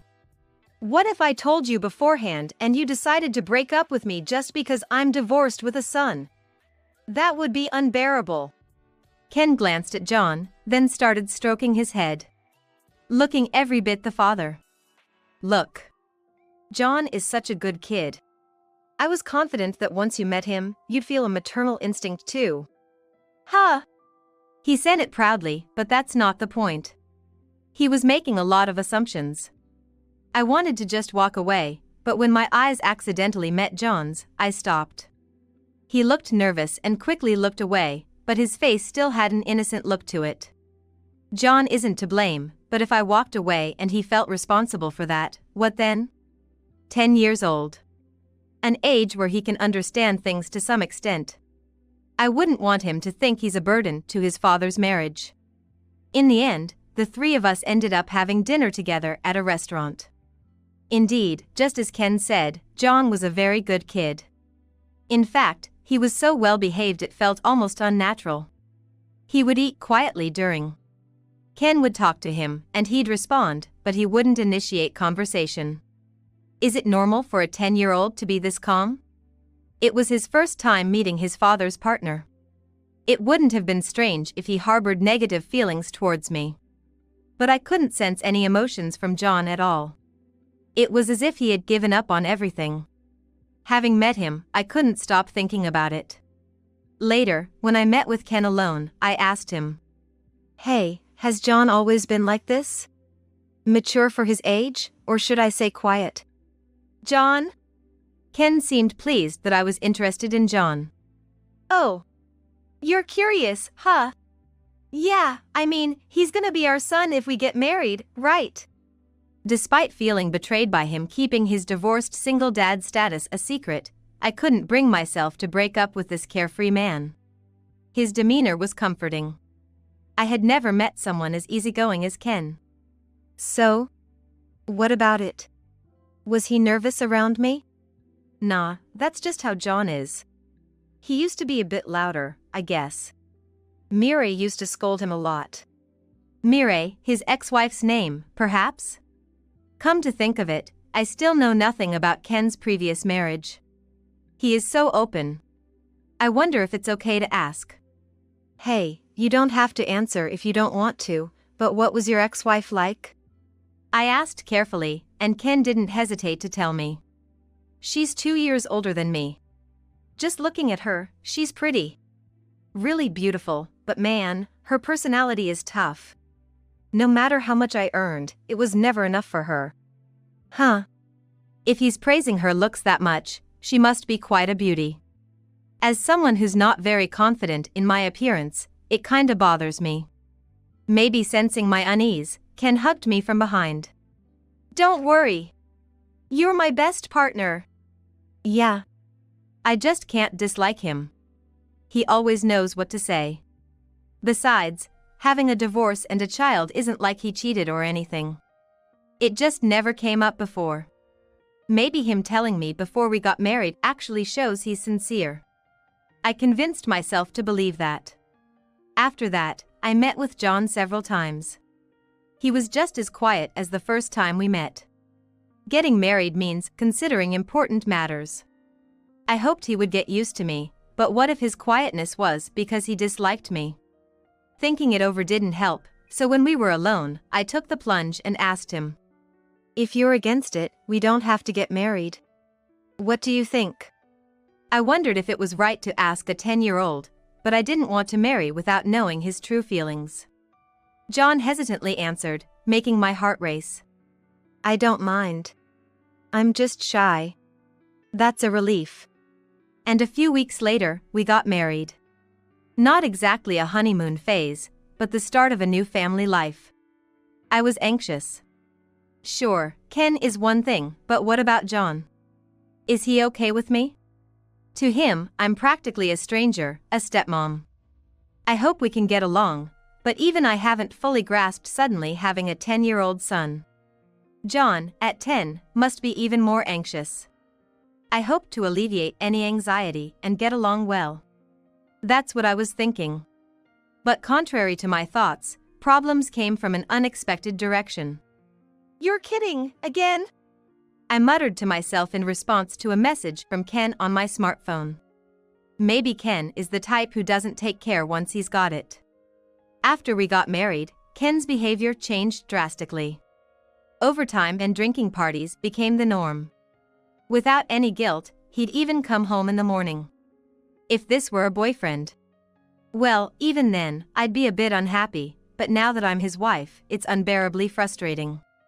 Ken practically just comes home to sleep. John and I, still not fully accustomed to each other, were left alone without choice.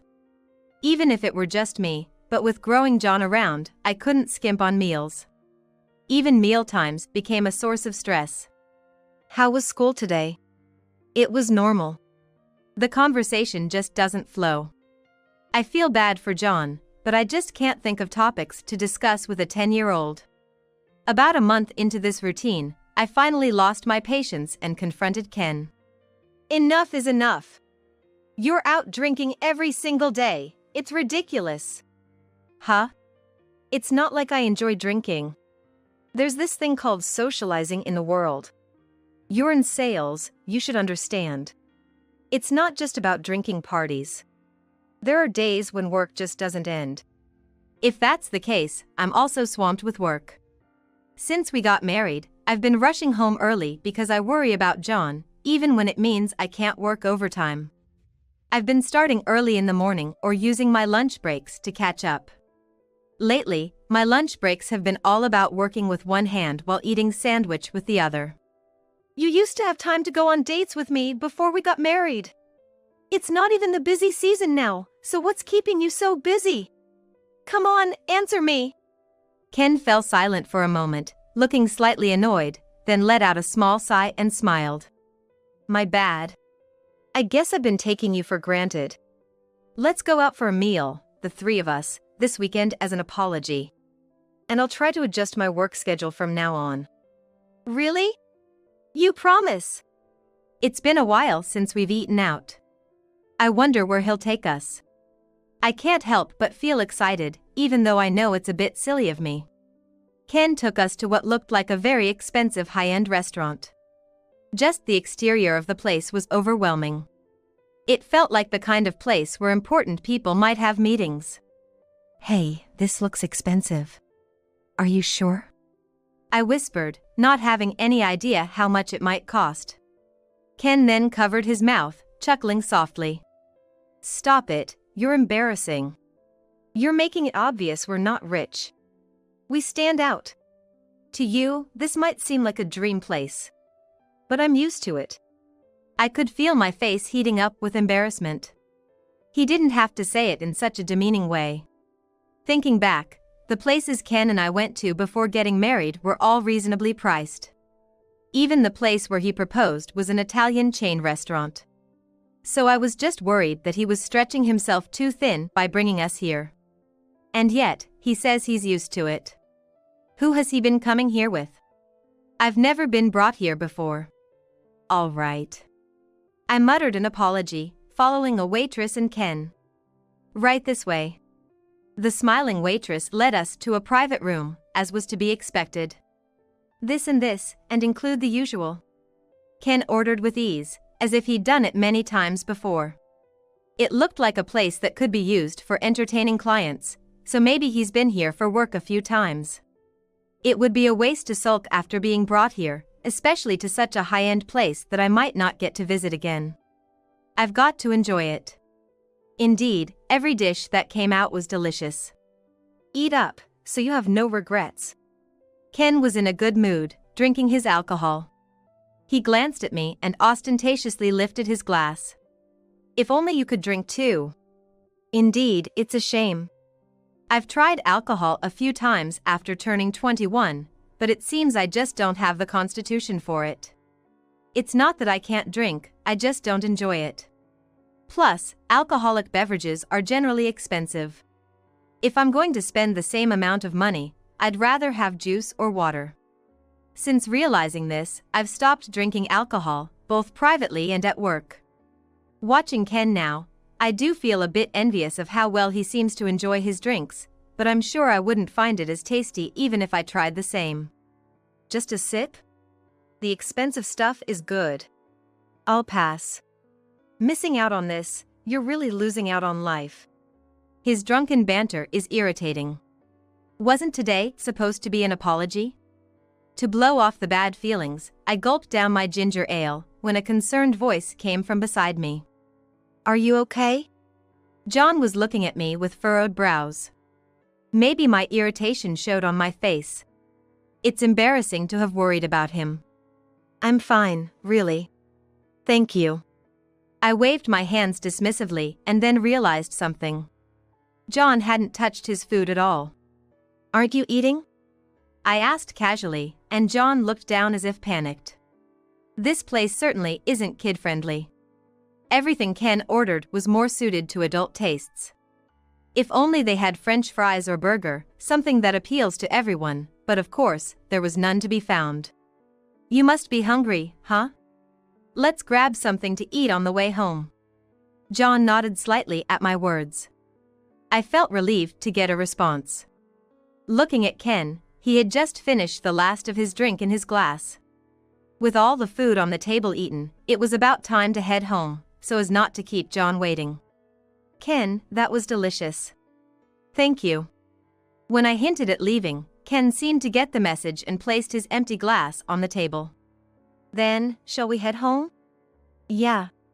As we stood up to leave, Ken suddenly exclaimed, "Oh." What's wrong?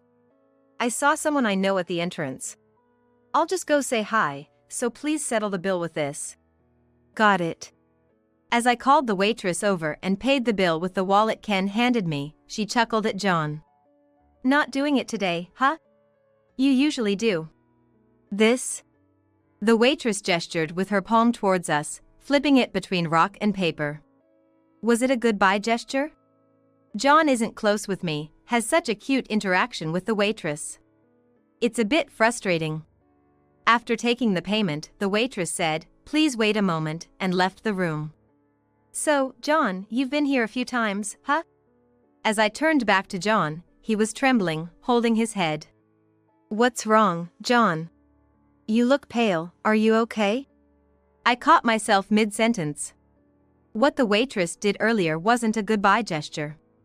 Hey, Anna! As John looked up at me fearfully, I quickly grabbed our things and stood up. Let's go, John. We hurried out of the room, intending to leave before Ken returned.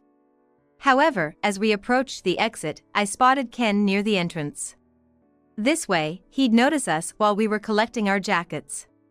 We have no choice. We gave up on our jackets and ran through the courtyard, over the fence, and escaped from the restaurant. After walking for a while, we managed to catch a taxi and dashed into a nearby hotel.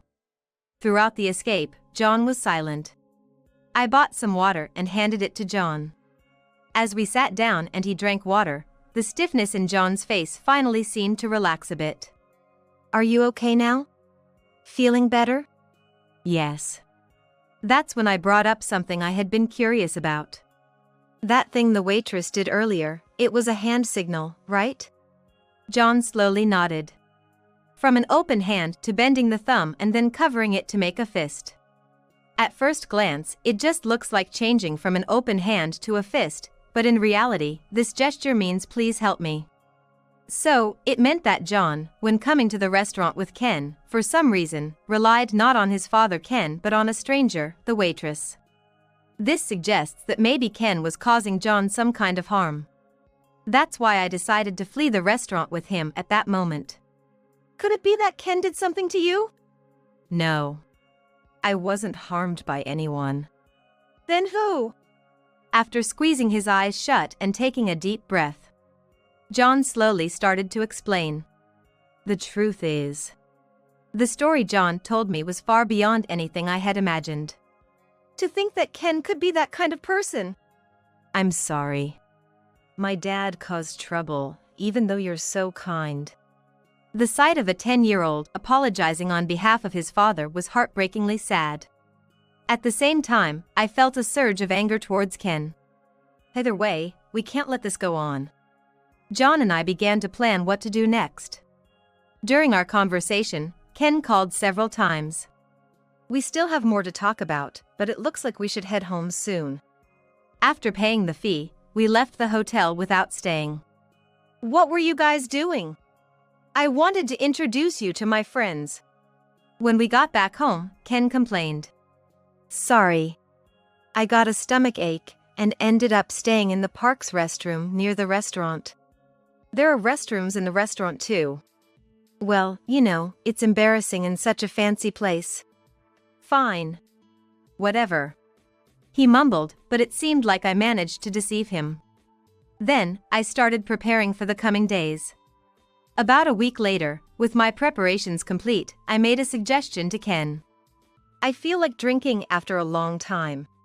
Oh. Cool. Let's go. John was going to stay at a friend's house that day, so Ken and I planned to go out for drinks. It's rare for you to drink. You usually don't. I usually don't feel like it, but I suddenly wanted to. This is the first time I'm drinking with you, Anna. Ken was excited and kept drinking one after another. He also kept urging me to drink at the same pace. Are you sure you can handle all this? Don't worry. If Anna passes out, I'll take care of you. And if you pass out, Ken, I'll take care of you. We continued to drink, teasing each other. A few hours later, we were at home. Lying on the bed, Ken, who had been snoring loudly, slowly opened his eyes and exclaimed. What? Where am I? Good morning. I greeted Ken with a smile as he woke up surprised. This is our house. Our home? But you were drinking with me and… Yes, and then you passed out first. Ken muttered something under his breath. Clearly not satisfied. Did I walk to the bed myself? No. I just happened to ask a friend of yours who was passing by to help bring you home. Ken's face tightened slightly. Is that so? Good timing then. I owe them one. I'll have to thank them. Oh, you know who your friend is without me even mentioning a name? Ken looked as if he wished he hadn't said that. Clearly flustered. No, well, I can guess who it might be since I often go out drinking with them. I see. For a moment there I thought. Thought what? Don't beat around the bush, just spit it out. By now, Ken's lips were quivering, and he had gone pale. The confidence he had the night before was gone. He knew his plan had failed. And now, he was wondering how much I knew. Unfortunately for him, the answer is everything. I know everything. Everything? He is easy to understand. His voice cracked. I exhaled through my nose and stated firmly. That you're a serial marriage scammer. What are you talking about? Ken's face went from pale to white, forcing a dry laugh. Marriage scam? What do you mean? We're legitimately married. We're a real family, right? Yes, we're married. Technically. But this marriage is just another one of your divorce plan schemes, isn't it? Before we got married, I was shocked to learn that Ken had been divorced and had a child. But an even more astonishing truth awaited me. It turned out that Ken wasn't just divorced once, but 4 times. Divorced 4 times. Ah, but rather, it's impressive that you managed to get married 4 times. Must have been to people like me who are easy to deceive. Wait, hold on. What are you talking about? Oh, don't know? Drank so much you lost your memory, perhaps? I laughed mockingly, and Ken shouted that. That's it. You can't drink, right? Why am I the one who passed out first? I get it, you used some sneaky trick. Cheater. Liar. Ken glared at me. I glared right back. Unlike you, I haven't used any underhanded tactics, nor have I lied. But you can't drink. That's where he's mistaken. I've never once said I can't drink. It's not that I can't drink. I choose not to. Ken frowned and tilted his head. That's just an excuse, right? Pretending to be strong despite being weak to alcohol. Weak to alcohol? Who? What? I pulled out a can of beer from the fridge, popped it open, and downed it in one go. It's the opposite. I'm too strong for alcohol. It's like juice to me. I can't get drunk no matter how much I drink. Ken's mouth fell open in shock. Too bad. That's why your plan with your friends failed miserably. Ugh. Ken's eyes darted around. I told you, I know everything. His methods were insidiously terrible. The pattern was clear. Marry a woman who earns a decent amount and is supposedly weak to alcohol. Then create some pretext to take her to a fancy restaurant. That place, it's a familiar high-end restaurant you've visited multiple times, right? The waitress mentioned it.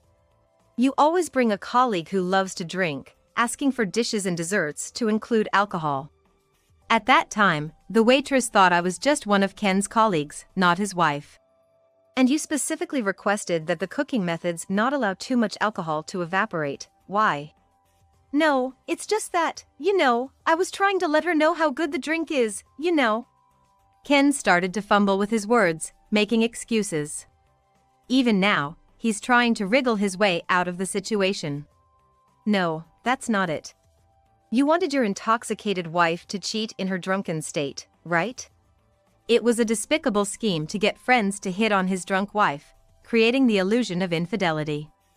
That night, after we drank for a while, one of Ken's friends happened to pass by. Surprised to find Ken out cold, not me. After confronting Ken's friend, it turned out there was no actual infidelity. But compromising photos were taken, and with the woman's memory hazy from drinking, everyone struggles to outright deny it. You used the fake infidelity and guilt you created to pressure your past wives into divorcing, all of whom paid up just as you asked. How vile. Ken glared at me spitefully but then smirked unexpectedly. But this time it's different, right? Nothing actually happened. As if he was claiming innocence because of that. I can't allow that to happen. That's right, this time you just got too drunk. Ken's lips curled slightly at my words. See? All right. I'll change my ways. I've realized you're the only one for me. There's Mireille. Huh? I repeated her name so Ken could hear clearly. Mireille. Your ex-wife, who still has a close relationship with you, your partner in marriage fraud. Why would you? Don't make me say it again, all right? I told you, I know everything. John had told me.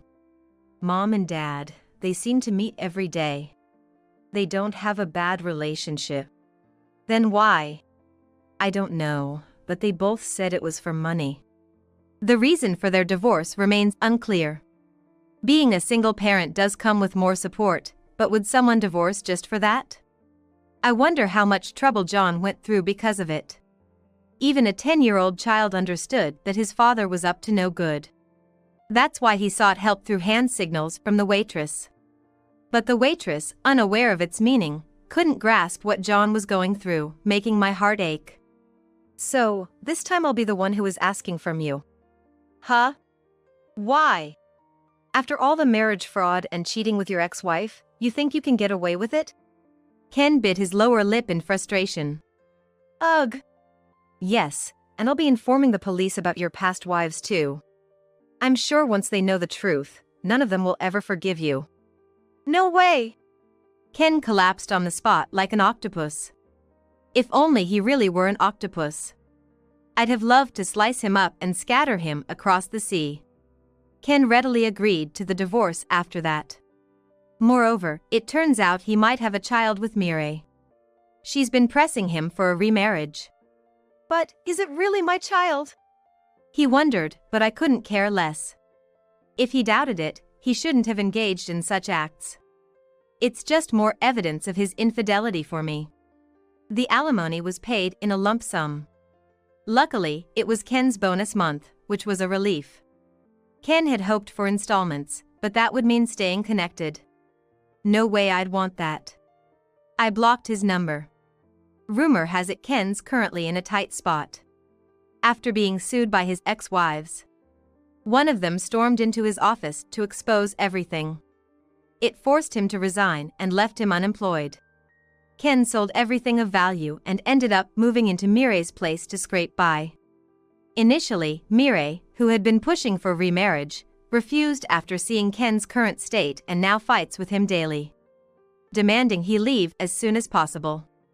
It's strange, considering how close they seemed while engaging in wrongdoing together for years. Hearing these rumors, I decided it was time for a job change. The thought of being targeted for revenge by them, now at their lowest, was no joke. Luckily, I had been invited to join another company, which I gratefully accepted. The salary wasn't much different, but the earlier finishing time was a bonus. Especially since I wasn't just looking out for myself anymore. Yes, after the divorce, I decided to take in John. The reason was simple. He begged me to. I want to live a life I can be proud of. That's probably impossible if I stay with my mom and dad. We have no blood relation and are still cautious around each other. More like roommates than a family. Yet, he started to smile more. And talks about his school life. Just hearing him share makes me incredibly happy, a curious aspect of motherhood.